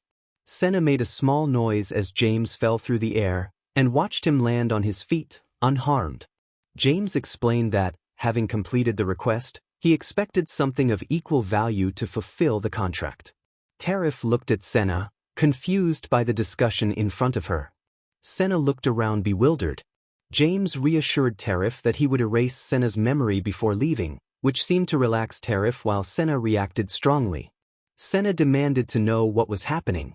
Tariff smiled at her. They shared a brief, private moment, and then she fainted. James praised Tariff's smooth handling of the situation and asked if he could have the guitar as payment. Tariff blinked in surprise and asked if James was serious, wondering aloud if James might take something more extreme. James explained that the guitar would complete the contract and stepped back as a magic seal appeared at their feet. James told Tariff he would see him around and produced a card from his sleeve. Tariff began to call out a thank you, but James had already summoned his ice magic and launched himself along an ice rail, the guitar strapped to his back. James glanced over his shoulder to see Tariff holding the girl protectively and whispering something to reassure her. James smiled, told Tariff he was welcome, and continued grinding and jumping through the night sky on his ice rails until he reached the clubhouse. James announced that he was back as he stepped through the double doors of the clubhouse, a smug grin on his face. He scanned the room and saw Rias, Kiba, Kaneko, and Aquino gathered around the central coffee table. Rias noted that it was nice to see him and asked whether he had completed a contract, and James produced his guitar in reply. He declared that he had, strummed the guitar energetically, and watched Rias and Aquino giggle as he approached the group. He then asked where Issei had gone. Rias said that Issei was currently out on a contract and added coolly that hopefully he would be able to bring something back this time. James flinched at the glare from Rias and scrambled behind the armrest of the couch where he had been slouching. As he curled into a ball, a hand patted his head. Aquino smiled down at him and offered congratulations for completing his first contract, expressing that she was proud of him. He felt encouraged and returned a foolish smile until something else pulled his attention away. Ari bounded over to him with excitement and tackled him in a burst of energy. James asked her to get off, and she responded with a playful swat from her long white tail. He noticed the tail's length and softness without lingering on it. Ari explained that she had wanted to be awake to show her thanks for being saved and rested her head briefly against his shoulder in a show of appreciation. The warm, grateful gesture softened his annoyance. Rias then ordered James to get up and sit on the couch, and James panicked at the command. He tried to pull Ari off, but she held on stubbornly, digging in with a little defensive cling that made him squirm. He asked Rias if it would be okay to stay where he was, nervous, but the women on the couch frowned and James felt small and embarrassed. He called for Kiba to help, but Kiba only chuckled and said it was not his fight before standing and walking toward the bathroom. James felt a sudden disturbance and noticed Rias nodding in the same direction. Rias addressed Aquino, who rose and began to form a magic circle to teleport them to the source of the commotion. Ari looked confused, and James reassured her that they only had to handle something quickly before patting her head and gently nudging her free. He pulled a few cards from his pocket and slung his guitar over his shoulder, explaining that he had sensed a disturbance. Rias instructed everyone to step into the circle and prepare to jump. James stepped into the magic circle with the others and felt the dizzying sensation of being transported. They landed in a small unfamiliar room, and James tumbled out of the portal and hit the floor face first. When he picked himself up, he took in the scene. Issei was on the ground clutching his leg, A white-haired priest in a blue and gold robe stood across the room with a luminous sword and a pistol, and a small blonde girl lay nearby looking hurt. James realized with a jolt that the girl was the Asia he had met that morning, and he recalled her mentioning the church. The servants sprang into action at once. Kiba moved in and clashed swords with the priest in a fast, tense exchange. The priest taunted them and advanced, and Kiba answered by conjuring a heavy piece of furniture that landed beside the priest and sent him skidding across the room before he corrected his balance and landed on a couch. The priest jeered about facing more devils and bragged about taking them down alone. James stepped forward to make his presence known and questioned how a single weak mortal expected to defeat any of them. The priest returned the insult and pointed his sword at James, taunting him further. James bristled at the priest's arrogance, drew a few cards, and triggered a burst of energy that made one of the cards explode in front of the priest as he lunged forward. A fireball shot out of the card and exploded against the priest's chest. The priest gripped his chest and demanded to know what devil trick this was. I held my hand in front of my head and let the cards cover the lower half of my face. I told him these were the elemental deck and asked if he was scared. The priest smirked and reached behind his back. He declared that he was not afraid and fired his pistol. Thinking fast, I absorbed one of the spade's cards and slammed my fist into the ground. A huge rock wall rose up in front of me and the shot bounced off. I slammed through the rock wall and charged the priest at full speed. The priest shouted and opened fire, but I turned my hands to rock to block every shot. I called for Kiba to distract him. The blonde knight nodded, disappeared from view, and rushed the priest from the right side. Kiba and the priest clashed swords, and the priest briefly turned his attention away from me long enough for me to knock him across the room. I shouted that no one would touch my apprentice and struck the priest hard. His head snapped to the side and he tumbled across the floor, landing in a heap against the far wall. Rias ordered Kiba and James to keep him busy while they got Issei out. I turned and saw Rias, Aquino, and Kaneko lifting and tending to Issei as best they could. Kiba replied that he understood and prepared to engage again. I asked Kiba for a moment of distraction and pulled the guitar off my back. Kiba asked what I was planning and I produced a 10 of clubs. I placed the card on the guitar neck behind the strings and focused magic into it. Kiba rushed the priest again and they locked weapons while I channeled power into the instrument. The cards sank into the guitar and the instrument burst with light. When the light faded, the guitar had transformed into a black rock and roll instrument with yellow lines crisscrossing its body. Sparks of electricity flickered across the neck and body and stung when I touched them. A cord protruded from the guitar, ending in a spike-like tip. I felt a surge of excitement and pulled the pick free, strummed the strings, and a wave of lightning shot from the guitar toward Kiba and the priest. I warned Kiba to jump back. He used his night speed to escape while the priest took the full blast of electricity. I grabbed the cord, spun it like a whip, and threw it. The cord wrapped around the priest and discharged a powerful electric surge, throwing him off balance. I asked Kiba if he had a favorite song, and he suggested the opening to Sweet Child of Mine. I laughed at the coincidence and began to play. After a few strums, the priest began clutching the cord and convulsing from the electricity. The priest insisted that devils would never get away with this and muttered that his friends should arrive any minute. As I finished playing, Kiba tackled me out of the way. The cord snapped free and the priest collapsed, unconscious. A light spear struck the floor where I had been standing.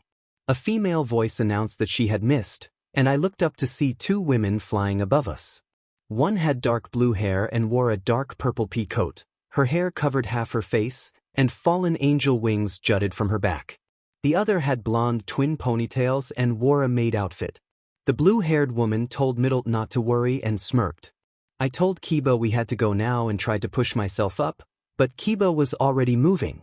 The blonde called after him teasingly, and I felt a momentary flush at the attention. I said that my friend needed help and broke into a run. A spear sailed through the air behind me, and an explosion carried me the rest of the way across the room. I opened my eyes at Aquino's feet and realized nothing had struck me. Aquino stood above me, lightning flickering in her hand and a fierce glare on her face. Aquino demanded to know which of them had approached her companion and then tried to kill him. Relief and gratitude threatened to overwhelm me at her protecting presence. The blonde woman replied that she had been the one to strike, daring Akino to do something about it. The blonde had to dive down to avoid a blast of lightning. Akino's expression hardened as she prepared to retaliate, cold and resolute. I felt unexpectedly shaken by her intensity. I shouted for Akino to get out of the way and leapt up to tackle her aside of another incoming light spear. The blue-haired woman taunted that Akino should leave them, as the two of us went down together. James landed awkwardly on top of Akino and pain shot through his body. He cried out, and Akino's eyes snapped to the blue-haired fallen one. This was worse than his earlier trouble with the angel's remark.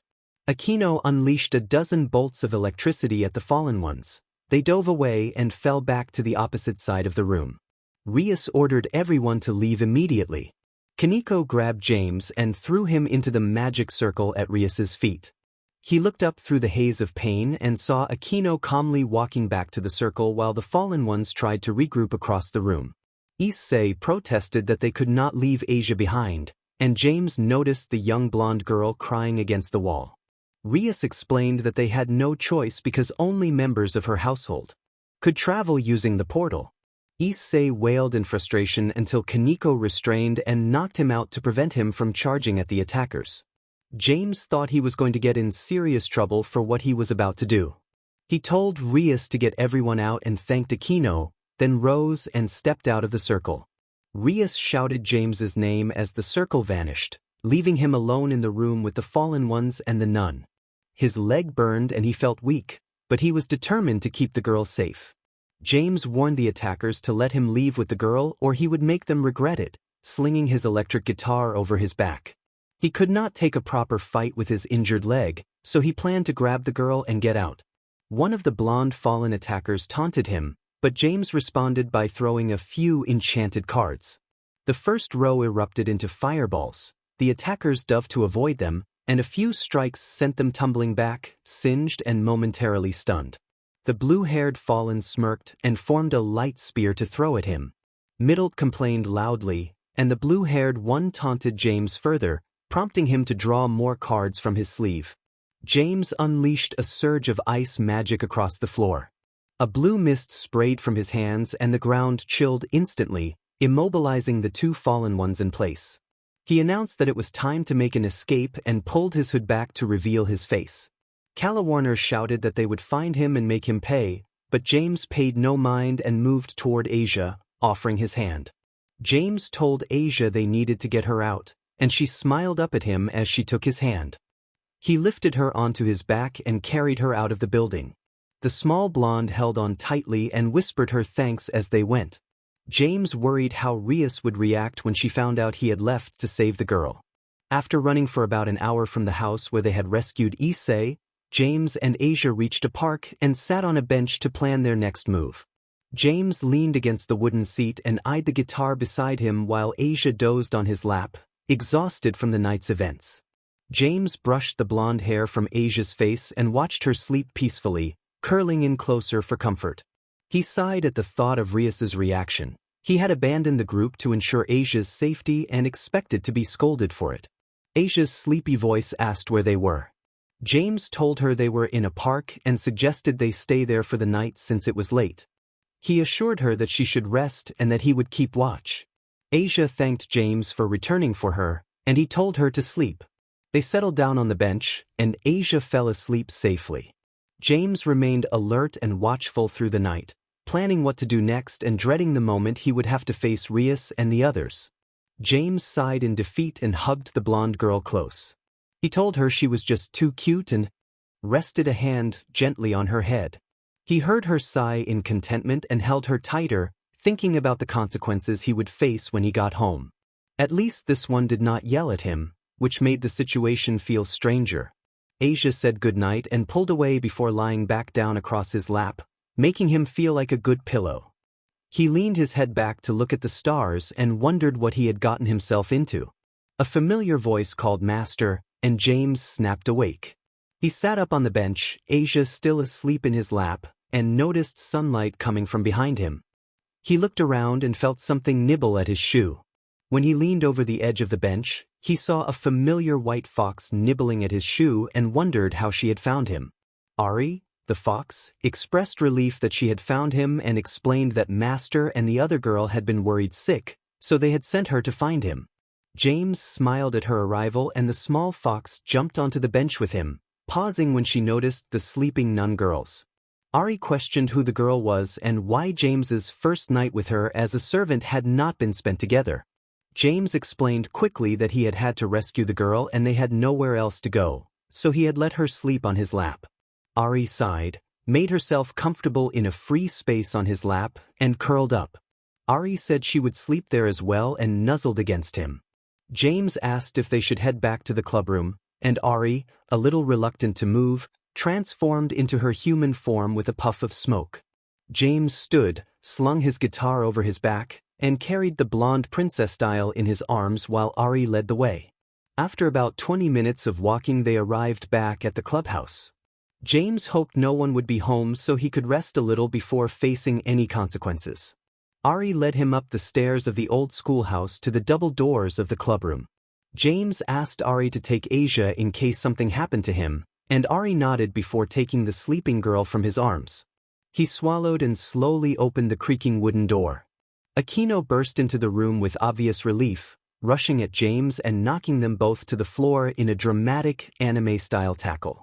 She held him down playfully, pinning his arms for a moment, looking as if she had not slept much but still smiling widely with relief. James asked how she was, still worried about any punishment, and Aquino scolded him with a quick, scolding slap while holding him tighter, expressing how worried she had been. James reassured her that everything was fine and explained that he had carried Asia to the park. They had fallen asleep on a bench, and Ari had found him. Aquino relaxed slightly at the explanation and hugged him tightly in relief. Rias walked in from her bedroom and immediately noticed Aquino holding James on the floor. Rias expressed relief that James was back and well. James began to apologize for the events of the previous night and to explain his reasons, but Rias moved quickly, disentangling Aquino and pulling James to his feet into a warm embrace. She held him close and ran a comforting hand along his back, urging him not to do anything reckless again. James nearly cried from the depth of her care. Rias whispered that she cared and held him tighter, offering comfort. Aquino suggested that James get some rest, and Rias agreed that they would both stay with him until he recovered, smiling supportively. Asia stirred and asked where they were. James reassured her that they were safe now and that he had brought her back so everything was okay. He walked over to Ari, who was holding the small nun, and Ari set the sleepy girl down in front of him. Asia leaned against his chest and thanked him sleepily, asking how she could ever repay him. James smiled and patted her head, promising that everything would be all right and that they would take care of the problems caused by the fallen angels. Asia shook her head and murmured that they would still come for her. Asia mumbled that Lady Rainier and the priest would come for her, and I continued to rub her head as I knelt in front of her.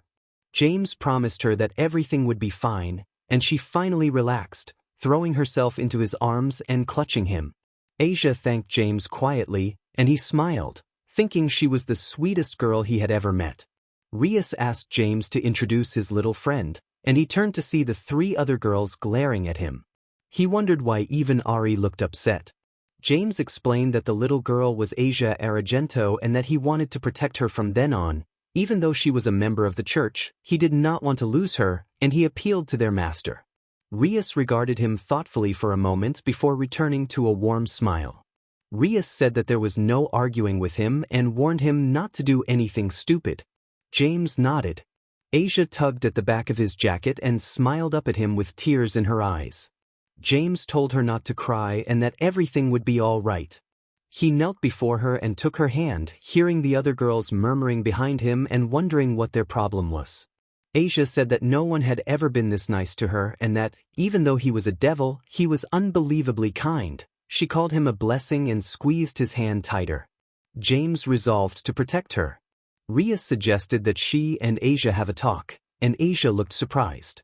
Rias added that they should let James have some time to relax and nodded toward him.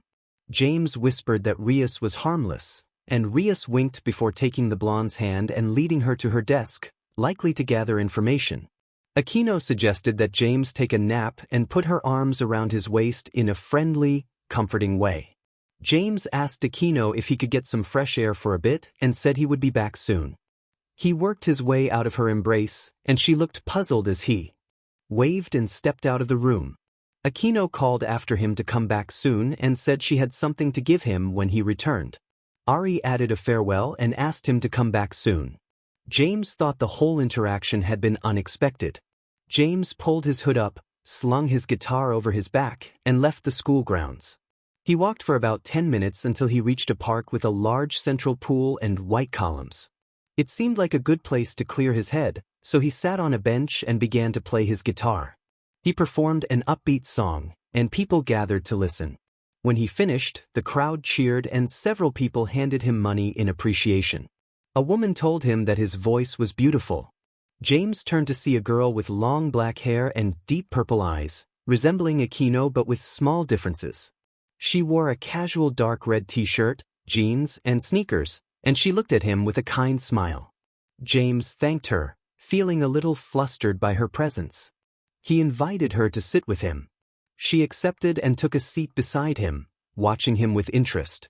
James asked her name, admitting he had been distracted by her purple eyes. The girl replied that her name was Yuma but that her friends called her Rainier, and James felt a strange twinge in his mind when he heard that. He introduced himself as James, and she giggled. Rainier said she had enjoyed his singing and asked where he was from, noting she had never seen him around before. James explained that he had moved from America after some difficulties and that he had once been homeless. Rainier laughed softly when he used her other name. Rainier remarked that he did not look like someone who had been homeless and joked that a rugged, real-world man could be attractive. She shifted slightly closer in a friendly way. James admitted bluntly that he had been involved in dealing drugs and other rough things, and he bristled at the idea of being judged. Rainier asked, with an admiring look, whether he had killed people before, and James was taken aback by the directness of her question. James found Rainier easy to talk to, but undeniably unpredictable. When he asked if her attitude was acceptable, she shrugged with a mischievous grin. Rainier told him it certainly was and placed her hand on his leg, smiling in a way that made him uneasy.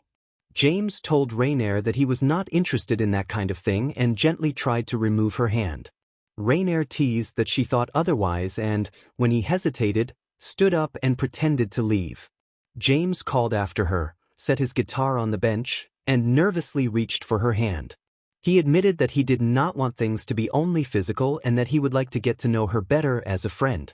Rainier laughed and, with her usual boldness, pulled him back to the bench, saying he was quite cute and that they could talk for a while. They talked for hours and James played a few songs. As the sun began to set, both had to head home. Rainier thanked James for spending the day with her, explaining that she had baggage and rarely experienced someone who treated her kindly without taking advantage. James told her he appreciated her company and that he had also been going through a rough time. Before he could finish, Rainier surprised him with a spontaneous, impulsive kiss and then rested her head on his shoulder, smiling and saying she could not wait to see him again. James felt exhilarated and wondered if his excitement might bring trouble later. He let Rainier go after a quick farewell and skipped back to the clubhouse with his guitar, buzzing with energy. He intended to keep the day to himself and avoid telling Aquino or Rios just yet. When James returned through the clubroom doors, he froze. Aquino and Rios were lying unconscious on the floor, the room torn apart by whatever force had hit it. Windows were blown open, the furniture overturned, and the walls scarred by impacts. James rushed forward and knelt beside them. Their clothes were torn and they bore signs of injuries, but there were no gruesome details, only the urgent knowledge that they were hurt. Aquino gave a weak sound and James cradled her head in his lap, his hands trembling. He apologized desperately for not being there and begged for them not to be gone. The shock and anger rose in him until he felt like he could barely breathe. A deck of cards flew from his pocket and began to circle around him, a familiar sign of his power surfacing. Rios spoke faintly from behind him, and James turned to her, gripping her hand and pleading for reassurance. Rios managed a reassuring smile despite her weakness and asked James to try to heal their wounds. He agreed without hesitation. James produced 2 cards from the air, a diamond and a heart, and let them dissolve into a soft light that renewed his strength. He formed a small icicle and offered it to Rias to hold between her teeth. Using a careful touch, he channeled a controlled burst of heat to seal her injuries in a non-graphic way, focusing on stabilizing her and removing lingering effects. Rias relaxed as the pain eased, and James did his best to draw out the remaining harmful influence so she could rest. Turning to Aquino, James offered the icicle to her as well and urged her to bite down. Aquino made a teasing remark about the gesture being NTMT with a master, but James pushed aside the distraction and focused on healing. He worked quickly and steadily, keeping his attention on getting both seniors safe and stable. When the immediate danger to Aquino and Rias had been addressed, James sat back, exhausted and furious at whoever had done this. He vowed to find those responsible and make sure they could not hurt anyone else. The clubhouse was a mess, but the important thing was that his friends would recover. He focused on treating the girl's wounds and worked carefully on her legs until she was stable. The 2 girls were eventually healed and sleeping soundly. He turned to look at the broken, ransacked room and vowed to find whoever had done it. He wondered who could be responsible, then realized Asia was missing and called for her, but received no reply. He concluded the fallen ones had returned and taken Asia, and decided he would go after them. He told the others to get some rest and that he would return, then stood up. He thought it was time to go solo again. He had missed this life. He announced that he was coming for the fallen angels, pulled the cards from his pocket, created an ice rail, and leapt through the broken window to glide into the night sky. He planned to head back underground for leads and wondered where to find goblins. He stepped over 2 downed orc guards and pushed open the iron doors that marked the entrance to the underground. He smiled under his hood as he glanced at the injured orcs behind him and wondered when a devil would be forbidden from the black market. He walked through into a long, dim shopping strip lined with pipes and steaming machinery that fed the surface above. The underground strip was dank, crowded, and bustling with noise. As he moved down the street, he passed all kinds of monsters and demons. He breathed in the polluted, pungent air and smiled at how familiar it all felt. A gruff voice from a nearby stand demanded to know how a devil had come down here. He turned to see a small crowd gathered around a stall and identified the speaker as a large, angry-looking troll. He said he was looking for someone and asked where the lead goblin could be found. The troll refused to give any information and growled, trying to intimidate him. He decided to take that as a challenge. He jumped onto the table at the troll's stand, formed a long ice sword and a small pistol made of molten rock, and held the sword to the troll's throat while pressing the warm gun against the troll's chest. The troll squirmed as he stared up with his piercing red eyes and warned that if the troll did not cooperate he would make him pay the consequences. The troll responded by threatening to break him and throw him into the ogre's soup, then swung an arm to strike.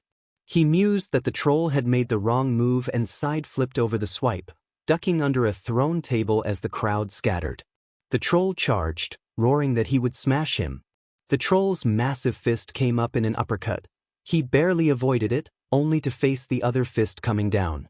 He brought his sword up but was driven back when the fist slammed into the blade. He slid backward, recovered, and judged the next strike perfectly. The fist slammed into the ground in front of him. He placed both hands on the troll's knuckles, flipped onto the hand, and aimed his gun at the center of the palm. He fired the revolver. The shot shattered part of the troll's knuckles and the troll howled in pain as flames licked his hand. Pressing the advantage, he ran up the troll's arm and landed a sharp strike on the shoulder that made the troll cry out and clutch it.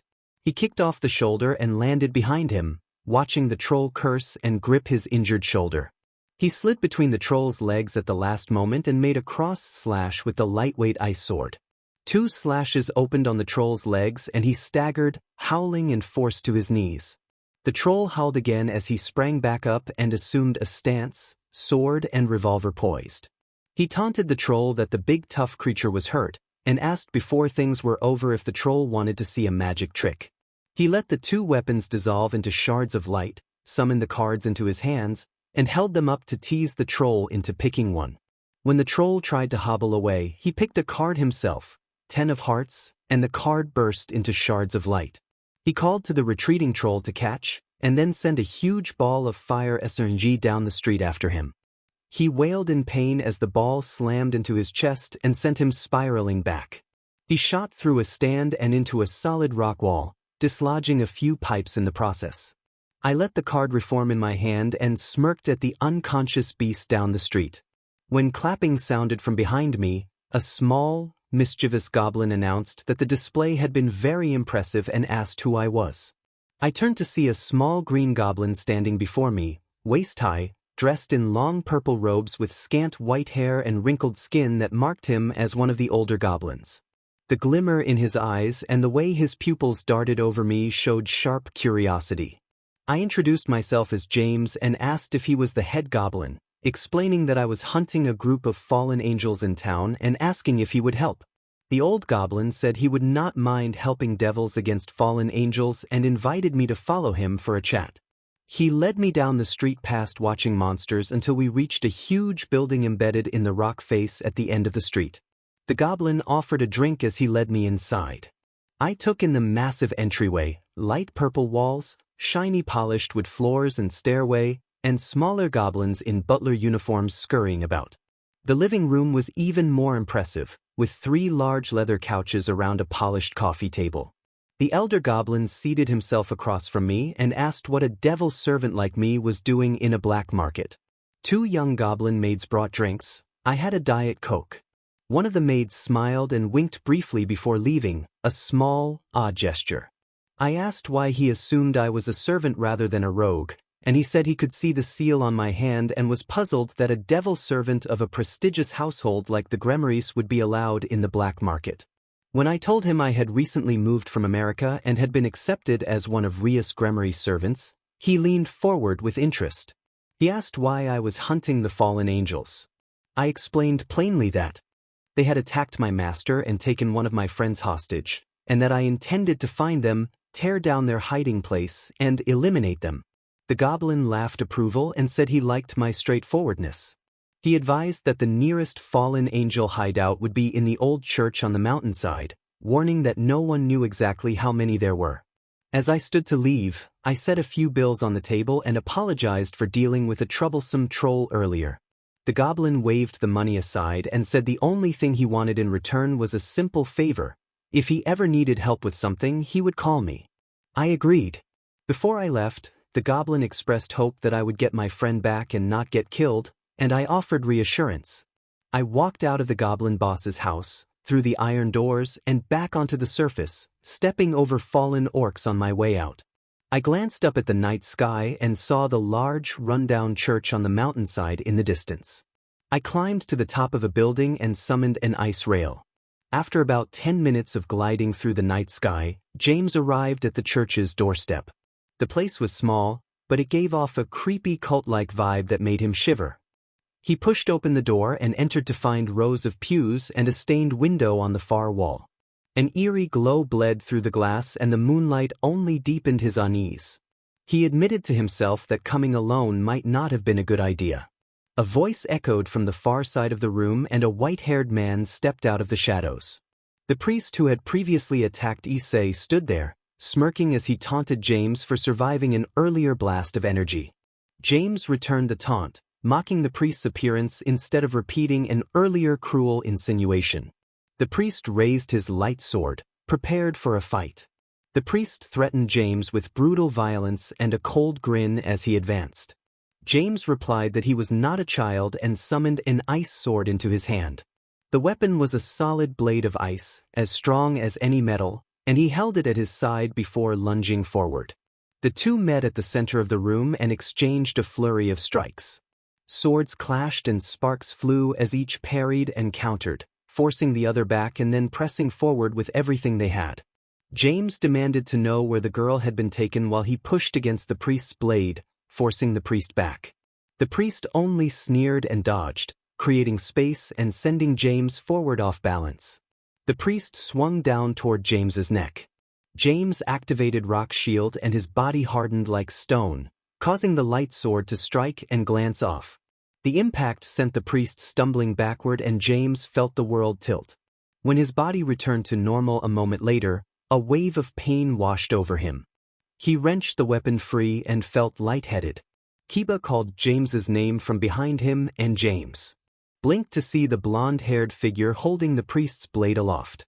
Kiba ordered James to get up and warned that Rias would be upset if he died while she was stuck at home. James admitted that he had never been so relieved to see another devil, and Kaneko reached out to help him up, laying his arm across her shoulders as she steadied him.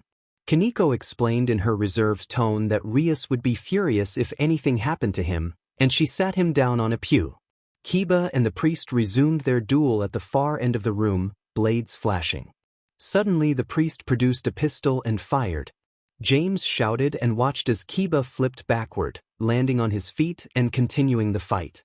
James pulled his molten revolver and taunted the priest, firing a shot that left a small trail of smoke from the barrel. The priest faltered and collapsed to a knee, clutching his side where he had been struck. Refusing to be captured, the priest slammed a pebble into the floor and a bright light erupted from the altar. When the light dimmed, the priest had vanished and the three of them were left alone. James asked how they had found him. Kiba explained that they had gone to the clubhouse after Rias told them the whole story. Rias and Aquino had been too wounded in the surprise attack to help, so they had come to fetch him themselves. James protested that he had wanted to keep fighting, but Kiba's tone shifted and he winked in a way that made James smile despite himself. James felt a flutter of awkward amusement at the exchange. Kaneko began to leave, but Kiba stopped her with a gentle grip on her wrist. The three agreed they should finish off the remaining fallen factions and rescue the nun they had come for. James rose to go and then collapsed back onto the pew as fresh pain hit him. He groaned that light poison was making it hard to fight and, without hesitation, pressed a fire-covered hand to the back of his neck to cauterize the wound. Kiba voiced concern, but James calmly explained that by cauterizing the wound, the light magic would be forced to leak out. Kiba and Kaneko exchanged glances, unfamiliar with that method, and James shrugged it off and stood again. James moved toward the altar where the priest had disappeared and examined the area carefully. Kiba asked how he had even found the place in the first place. James answered that he had talked to the goblin boss at the black market, which surprised the others. As James leaned against the wooden podium, it broke beneath him and he fell through, but it was not a floor below. James peered down into the hole he had uncovered and realized he had found their hideout. There was a long staircase with torches on either side that appeared to lead into the church basement. I stood back up and Kiba and Kaneko appeared beside me. I asked how many were inside, and Kiba smirked as he drew his sword. He estimated maybe 2 or 3 dozen priests, plus 3 or 4 fallen ones. We nodded and started down. Kaneko led the way until we entered a vast, rock-walled chamber. I muttered that it looked like a boss fight room as I took in the huge stone walls. We were standing at the rear of a cavernous space, and in the center a massive group of rogue priests had gathered around an altar topped by a metal cross. Chained to the cross was Asia, and I screamed her name as I sprinted toward the center. Kiba shouted for me to stop, but I kept running to reach her. Something struck the ground in front of me and knocked me backward. A light, mocking voice called down from the altar. I pulled my hood up and brought a few heart cards out of my pocket. On the altar a small blonde girl in a maid outfit stood with a spear of yellow light in hand. I muttered that we should get on with it and sprinted forward again. She laughed and launched another spear, but I anticipated it and placed a card at my feet just before the blast. The explosion propelled me over the spear, and I flipped past it to land in front of a cluster of priests. I complained that I did not have time for this and ducked under a sideways slash from the lead priest. I fell onto my back, kicked between his legs, and sprang to my feet behind him. I had already pulled out a spades card and absorbed it. I sidestepped a follow-up strike and delivered a heavy blow that sent the priest tumbling into 2 of his comrades. When I turned, I realized I was surrounded. Kiba called for James to get out of the center while he and the small rook moved to hold the priests off.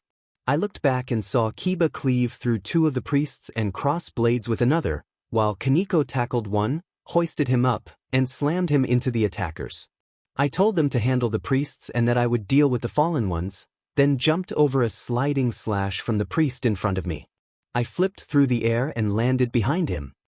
He gasped as I wrapped my rock-covered hands around him and incapacitated him with a forceful throw that took him out of the fight. I asked who was next and turned to face the fallen angel atop the altar. Instead of one, there were three, the two that had attacked me the night we tried to save Issei and the one who had come to me the night I met Issei. The man in the trench coat said that I would be fighting the three of them because their leader was not present. She had been going on about a boy she had met and planned to find him before the ceremony was finished. The man produced a blue light sword. I promised to deal with whoever their leader was if she arrived, and threatened to leave their bodies defeated rather than rotting. I jumped into the air, pulled a few more cards from my pocket, and signaled Kiba to watch. I activated Wild Card, causing the cards in my pocket to fly out and swirl around me. I landed on the altar with the cards spinning and obscuring me from view, and I teased the fallen ones about their luck before vanishing from sight. A dome of cards appeared around the fallen angels. From the outside, every card was clearly visible, and the panel at the very top bore my imprint. Inside, the three fallen ones found themselves enclosed by blank playing card walls. The man in the trench coat hurled his light sword at one of the card walls. When it struck, the card flipped to reveal a 5 of diamonds. A blue magic circle formed on the paper and a wall of ice moved outward. He dodged to the left and avoided being impaled by the ice. The three fallen ones backed into the center of the dome, trapped. My voice echoed from the card at the top of the dome as I explained the trap. The only way out was to guess which card I was on, without being killed in the attempt. The woman with blue hair demanded they come out and fight, then threw her spear at a nearby card. It flipped to reveal a 6 of clubs with a yellow magic circle on it. Lightning attacks forced the fallen ones to dart around the dome in a frantic dance, and I mocked their plight from my vantage. The man shouted for Middlet and Calawarner to break the top. My confident smile faltered as the lightning subsided and the fallen ones prepared to throw their light spears. I said that our little game was over and would not let them win, and then I snapped my fingers. Every single card around the fallen ones flipped over as I dropped down from the ceiling above them. They immediately closed in, and I looked at them with a smile. I announced a card storm and snapped my fingers. Magic circles bloomed on every card around us. I told the man in the trench coat goodbye as flames and lightning flared from most of the cards, shocking and scorching the fallen ones as they tumbled inside the dome. I stood at the center and watched them scramble to avoid the attacks. When the fire and lightning finally died down, I snapped my fingers again and ice and earth spikes burst from the ground around me. The fallen angels cried out in surprise and tried to fly toward the top of the dome. The girl in the maid uniform accused me of unnatural devil trickery and called me a monster just as an earth spike impaled her. She cried out and slumped to the ground. I stated plainly that the real monsters were the fallen ones who had tried to hurt the innocent young nun. I watched the girl go still. The man in the trench coat demanded that I release them while he and the blue-haired woman hurled 2 more light spears. I shrugged and channeled the earth magic from a nearby spike. A wall of rock erupted from the ground in front of me and the light spears shattered against it. I suggested settling things more directly. The cards around us began to swirl and normalize, funneling toward me, but I cut the transformation short and leaped up at the 2 remaining fallen. My ice sword returned to my hand and I swung just in time to meet the man's light sword. He deflected my first strike and stumbled back, and I pressed the advantage, landing a cut on his arm. I taunted that he was still clumsy in combat and fired a fireball from my free hand. Another light spear cut through it, and I turned to see Calawarner glaring with 2 light spears poised. I teased that the lady wanted some attention as I dropped from the air and landed beneath the hovering angels. The ice sword faded and 2 molten revolvers appeared in my hands along with a massive blade forming on my back from the earth. I pointed the revolvers at the fallen above me, smirked, and ped both hammers. I declared that I had unlimited power and fired shot after shot. The angels ducked and wove, but bullets struck their wings, leaving them stunned and falling back amid sparks. After a few volleys, I moved to finish them. The guns dissolved into a red mist and I produced a club's card, holding it above my head until a bright yellow glow enveloped me. I unlocked a new passive called Lighting Dash and the card shattered into particles that flowed into me. A new surge traveled through my body, When the light faded, I was crackling with electricity and I drew the massive sword from my back. I announced my intention to take the small blonde home and drew the blade to my side. I dashed off in a flash. Calawarner was struck and collapsed, incapacitated. The man in the trench coat barely raised his sword before I reappeared in front of him. I struck 3 times in the blink of an eye and his weapon fell from his grasp. The man asked what I was. I declared that I was Rias Gremory's queen. With a precise, blindingly fast move, the steel met the fallen one's defenses, and he was sent tumbling, collapsing to the ground, defeated. I allowed the lightning speed to drain from my body as I slowly landed in front of the cross. Behind me, Kiba and Kaneko were clearing the last of the priests with ease. I told the small, unconscious blonde that it was time for her prince to take her home and pulled my hood back. She opened one eye and smiled when she recognized me. She asked if I was there to save her. I unfastened the shackles on her arms and she fell into my arms, wrapping them around me. I reassured her that I would get her home and clean and that none of the fallen angels would ever hurt her again. Tears ran down her cheeks as she smiled up at me. She thanked me and promised she would never forget my kindness. She hugged me tighter, and then tilted her head back to look up. I admitted quietly that I was glad she was safe. I brushed her hair aside and placed a gentle kiss on her forehead. She hummed and blushed, smiling broadly. A harsh, familiar female voice called that one had been missed. Suddenly something pierced my back and intense pain flared through me. I released Asia and let the platinum sword form in my hand as I turned toward the attacker.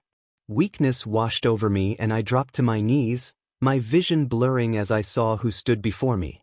I fell forward, stunned and unable to keep my eyes open.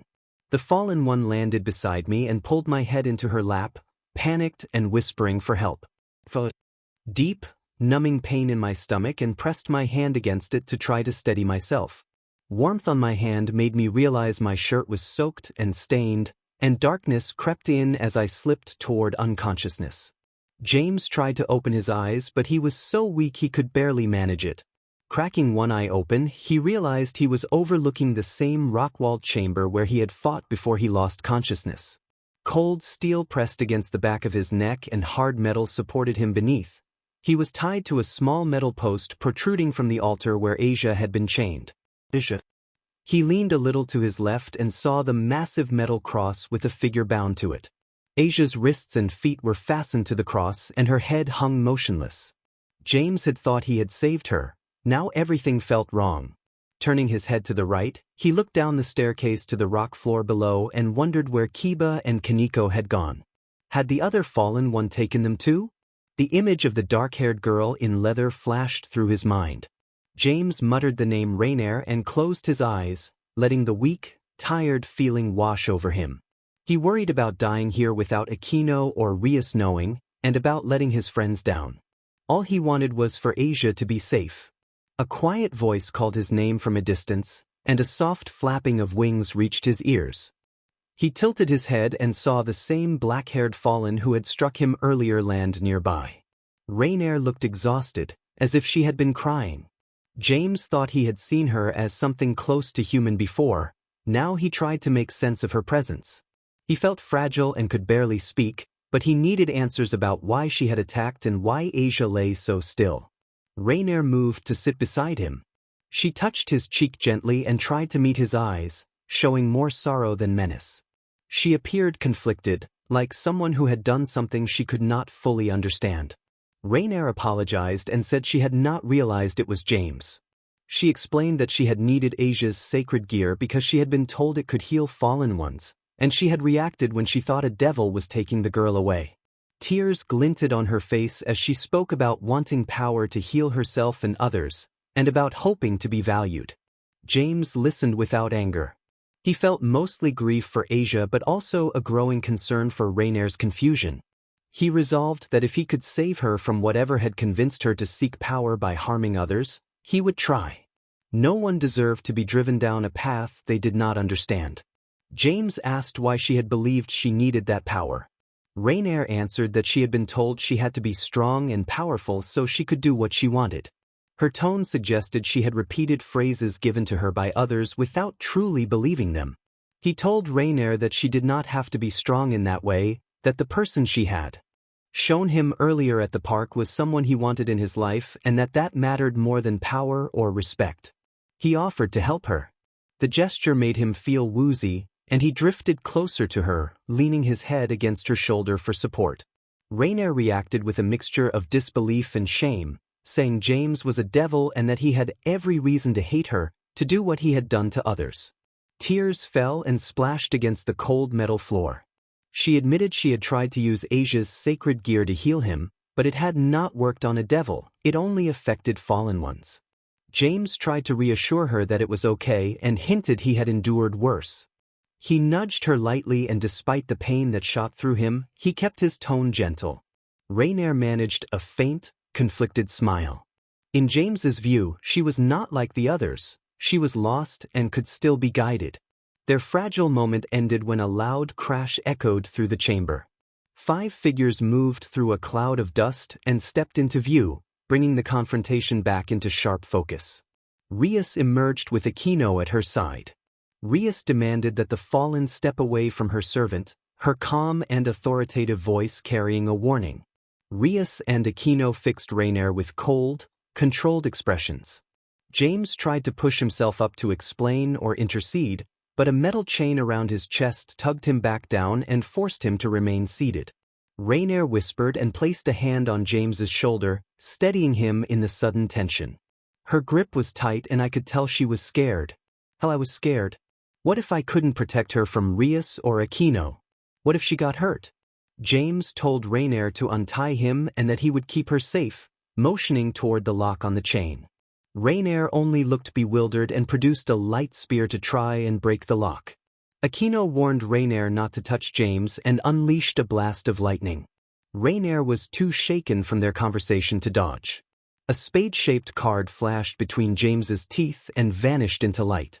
James muttered the earth wall spell and used his last bit of magic to block Aquino's attack. A sheet of metal jutted from the floor and absorbed the blast. It continued to expand and molded itself into a protective sphere around Rainier and James. Aquino cried out, asking what James was doing, her voice still audible through the metal. Rias ordered them not to hurt him and sent a huge blast that struck the sphere. James worried he couldn't keep the shield up for much longer.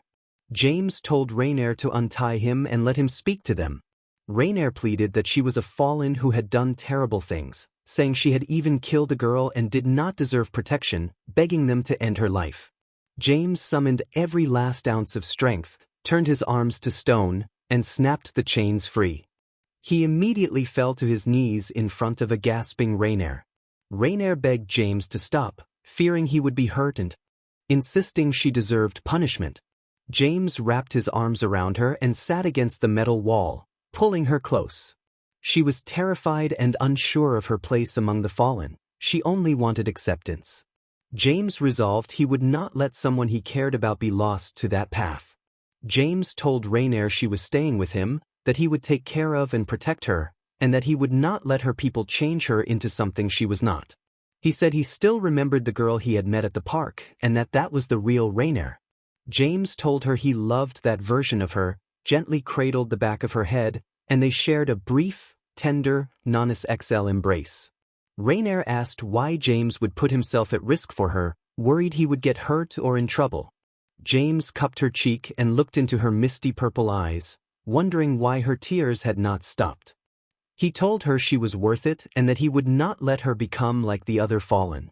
He acknowledged that they both had dark pasts and regrets, but said they would get through them together, interlocking their fingers and resting their foreheads together. Rainier broke down and cried.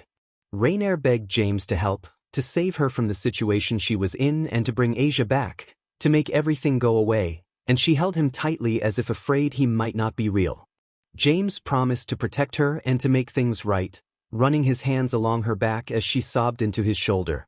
Metal began to crack around them and loud explosions echoed from outside.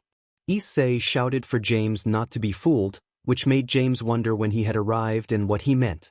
Rias demanded that the fallen release James and said it was time for Rainier to pay for her deeds. James whispered for Rainier to stay behind him. She pressed her crying form against his back and clutched his shirt. He took a breath and watched the metal shell burst open. James asked Rias to stop attacking and made his way down the altar steps. Everyone glared at Rainier and readied their weapons and magic. Rias crossed her arms and regarded him with a curious expression. Rias questioned James, asking why the fallen was holding onto his back. James told Rias firmly that he wanted them to spare Rainier and that he would take care of and protect her. Rias's curiosity turned to anger, and those nearby gasped at what was unfolding. Rias argued that Rainier was an enemy of all devils, that she had tricked and killed Issei and murdered the nun they had fought so hard to save, and that they should end her reign now. James refused, insisting he would not let them hurt a frightened girl who did not know what to do. Rias demanded to know if James dared defy his master, her aura flaring with a dark, oppressive energy. James swallowed and spread his arms in an attempt to defend Rainier, stating again that, despite their pasts, he wanted to save her. Rias paused, and the red aura around her faded slightly.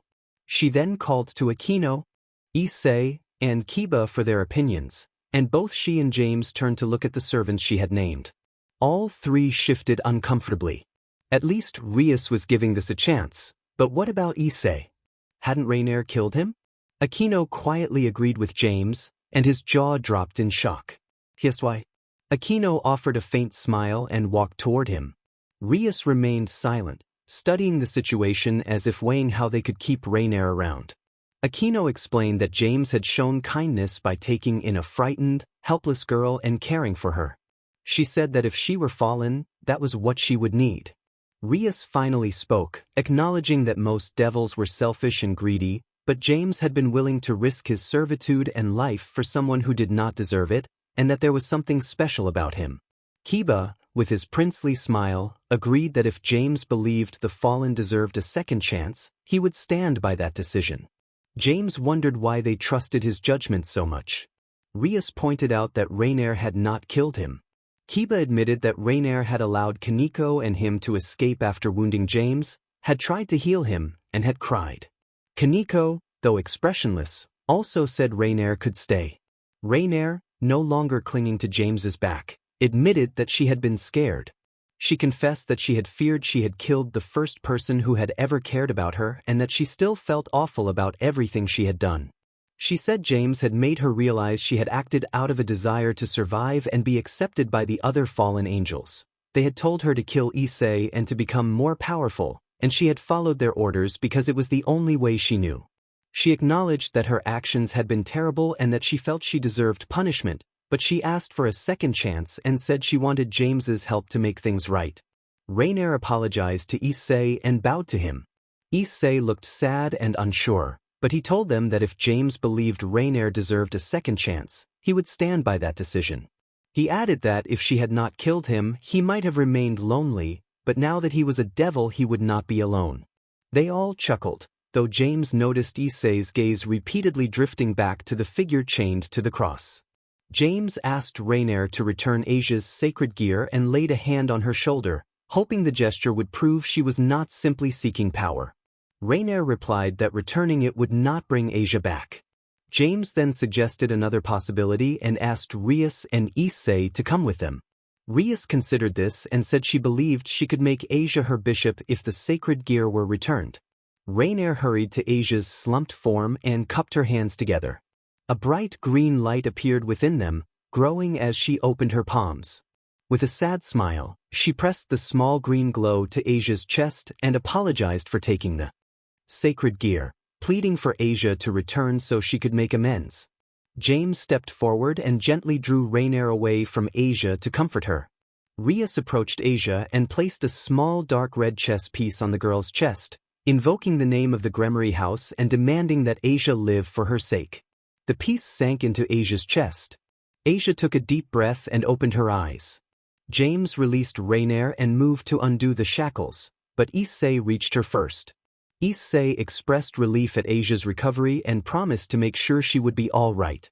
He said he would free her from the shackles, help her recover, and invite her to attend school with him and meet his friends. Issei rambled about friendship as he undid the shackles on the girl's limbs. When he finished, Asia collapsed into his arms, half asleep. Asia murmured that she thought he had saved her and began to drift off. James smiled at the two younger devils and felt someone tug at his shirt.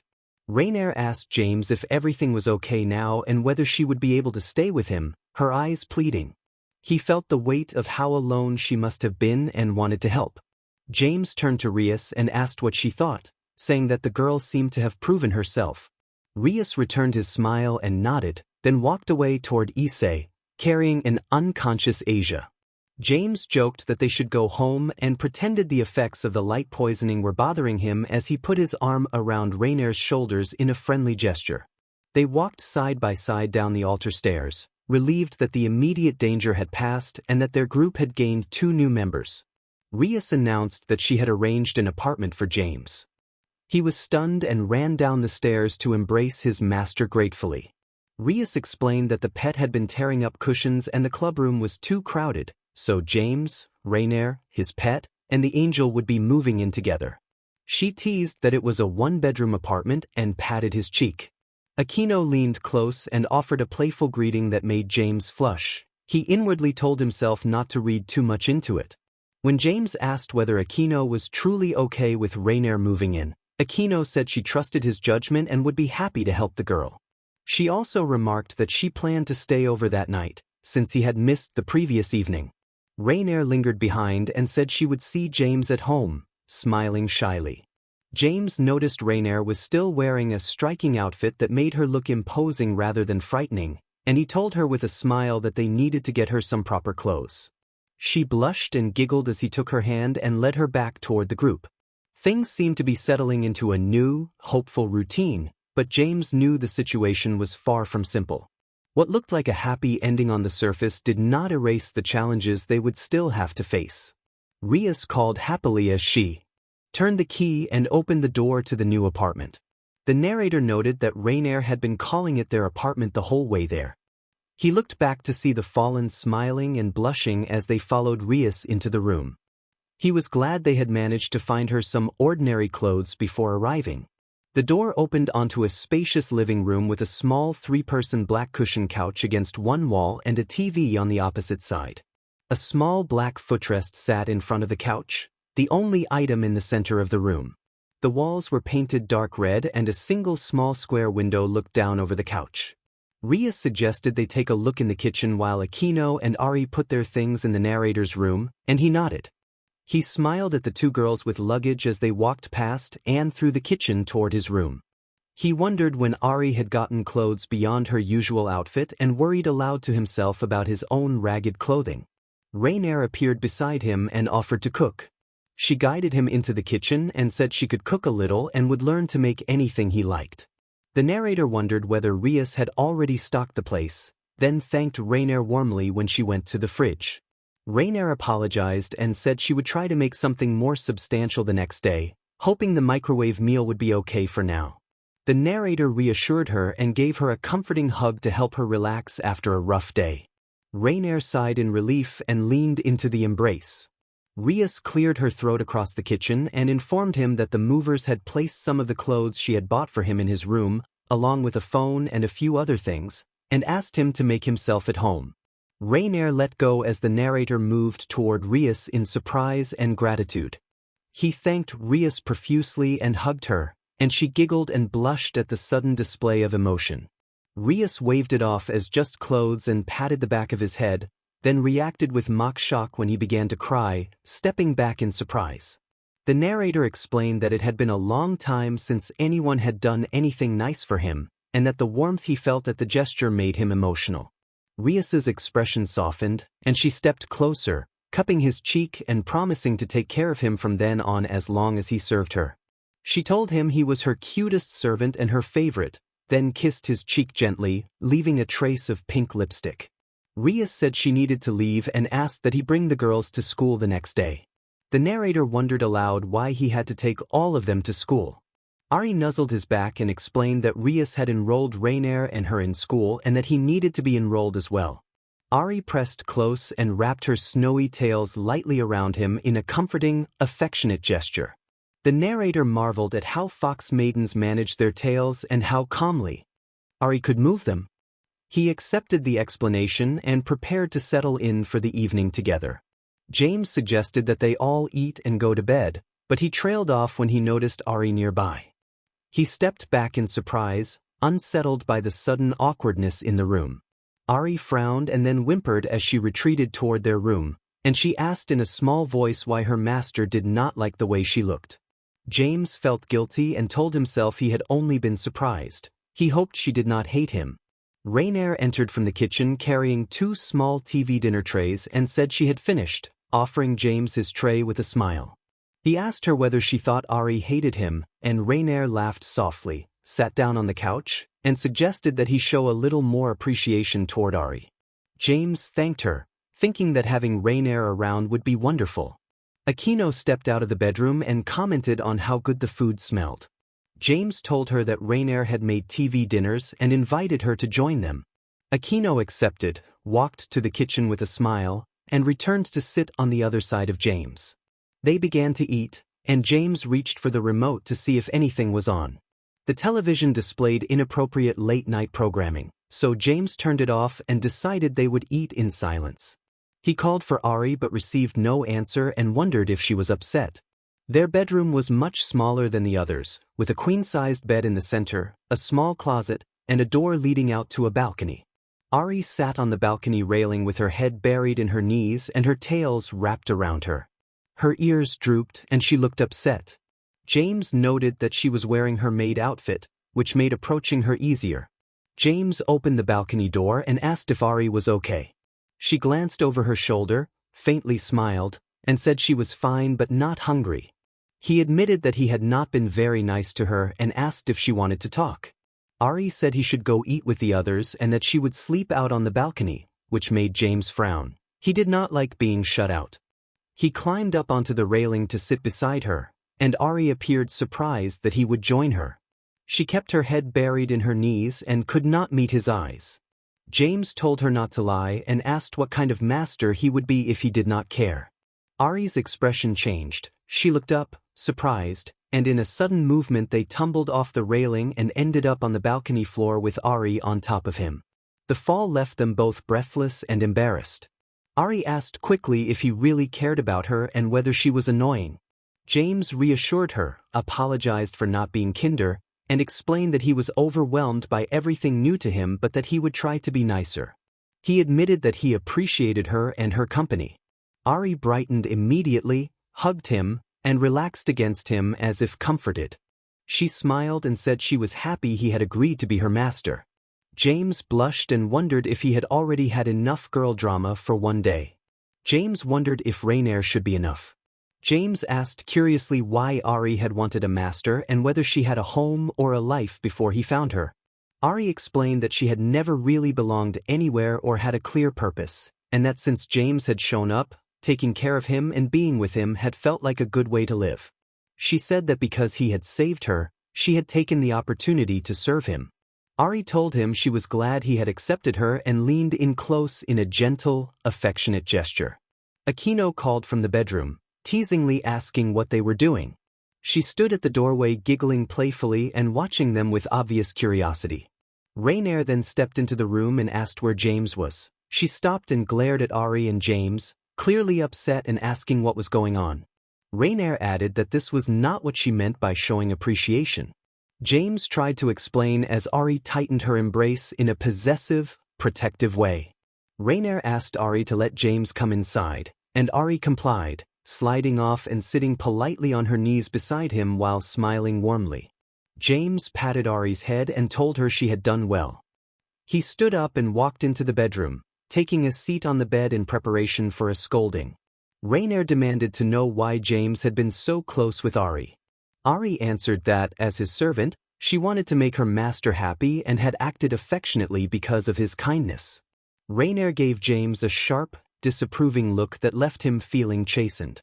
Aquino asked Rainier if she was upset about not having had a chance to be close to James yet, and Rainier explained that she had already met and spoken with him earlier in the day before the events at the church.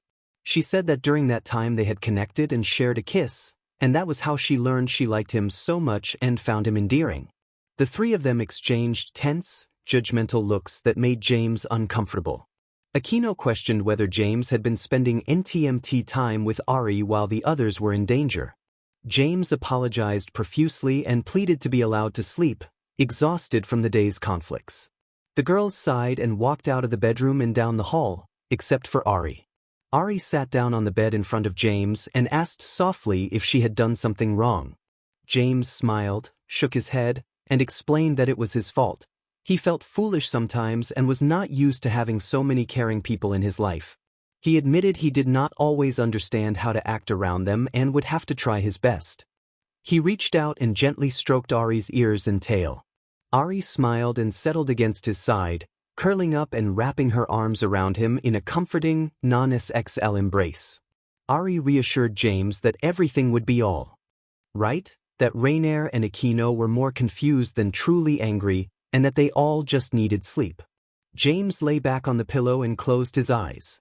The doorbell rang.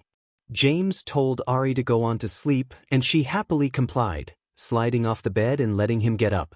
James hurried down the hallway to answer the door and almost ran into Rainier in the entryway.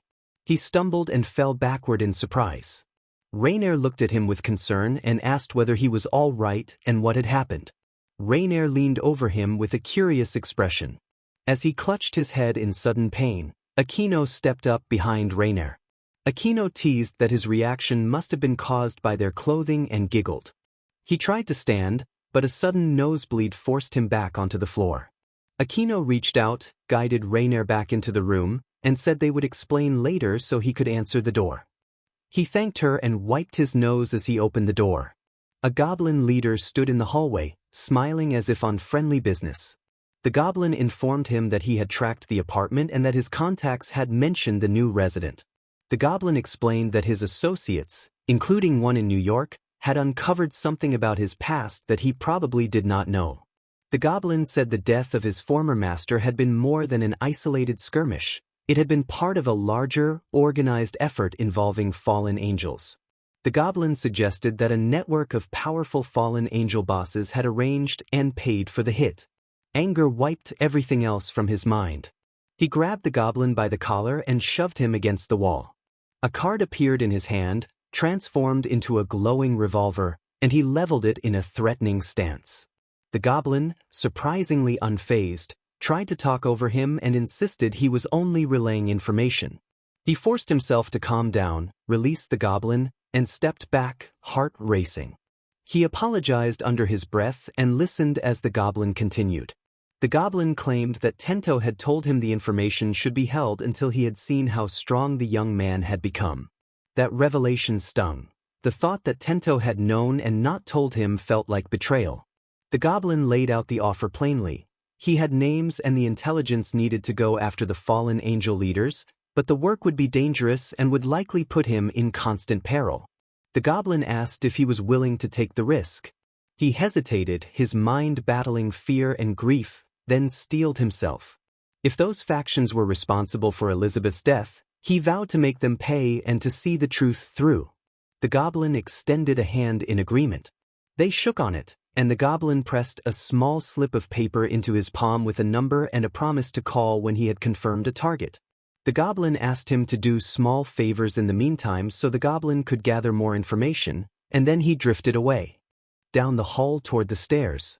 Left alone, he thought of Elizabeth and clenched the paper until it bent. He stepped back into the apartment and paused at the doorway to his room. The three girls were asleep together on the bed.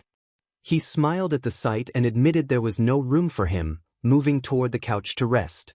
He changed into something more comfortable and lay on the black leather, mentally dreading the morning alarm and school. He offered a quiet thanks to Rias for everything.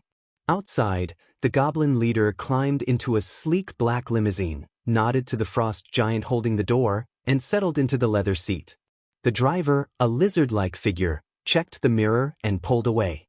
The goblin lit a cigarette and allowed himself a small, considering smile, thinking that he had found someone with potential and wondering what the young man would be able to accomplish.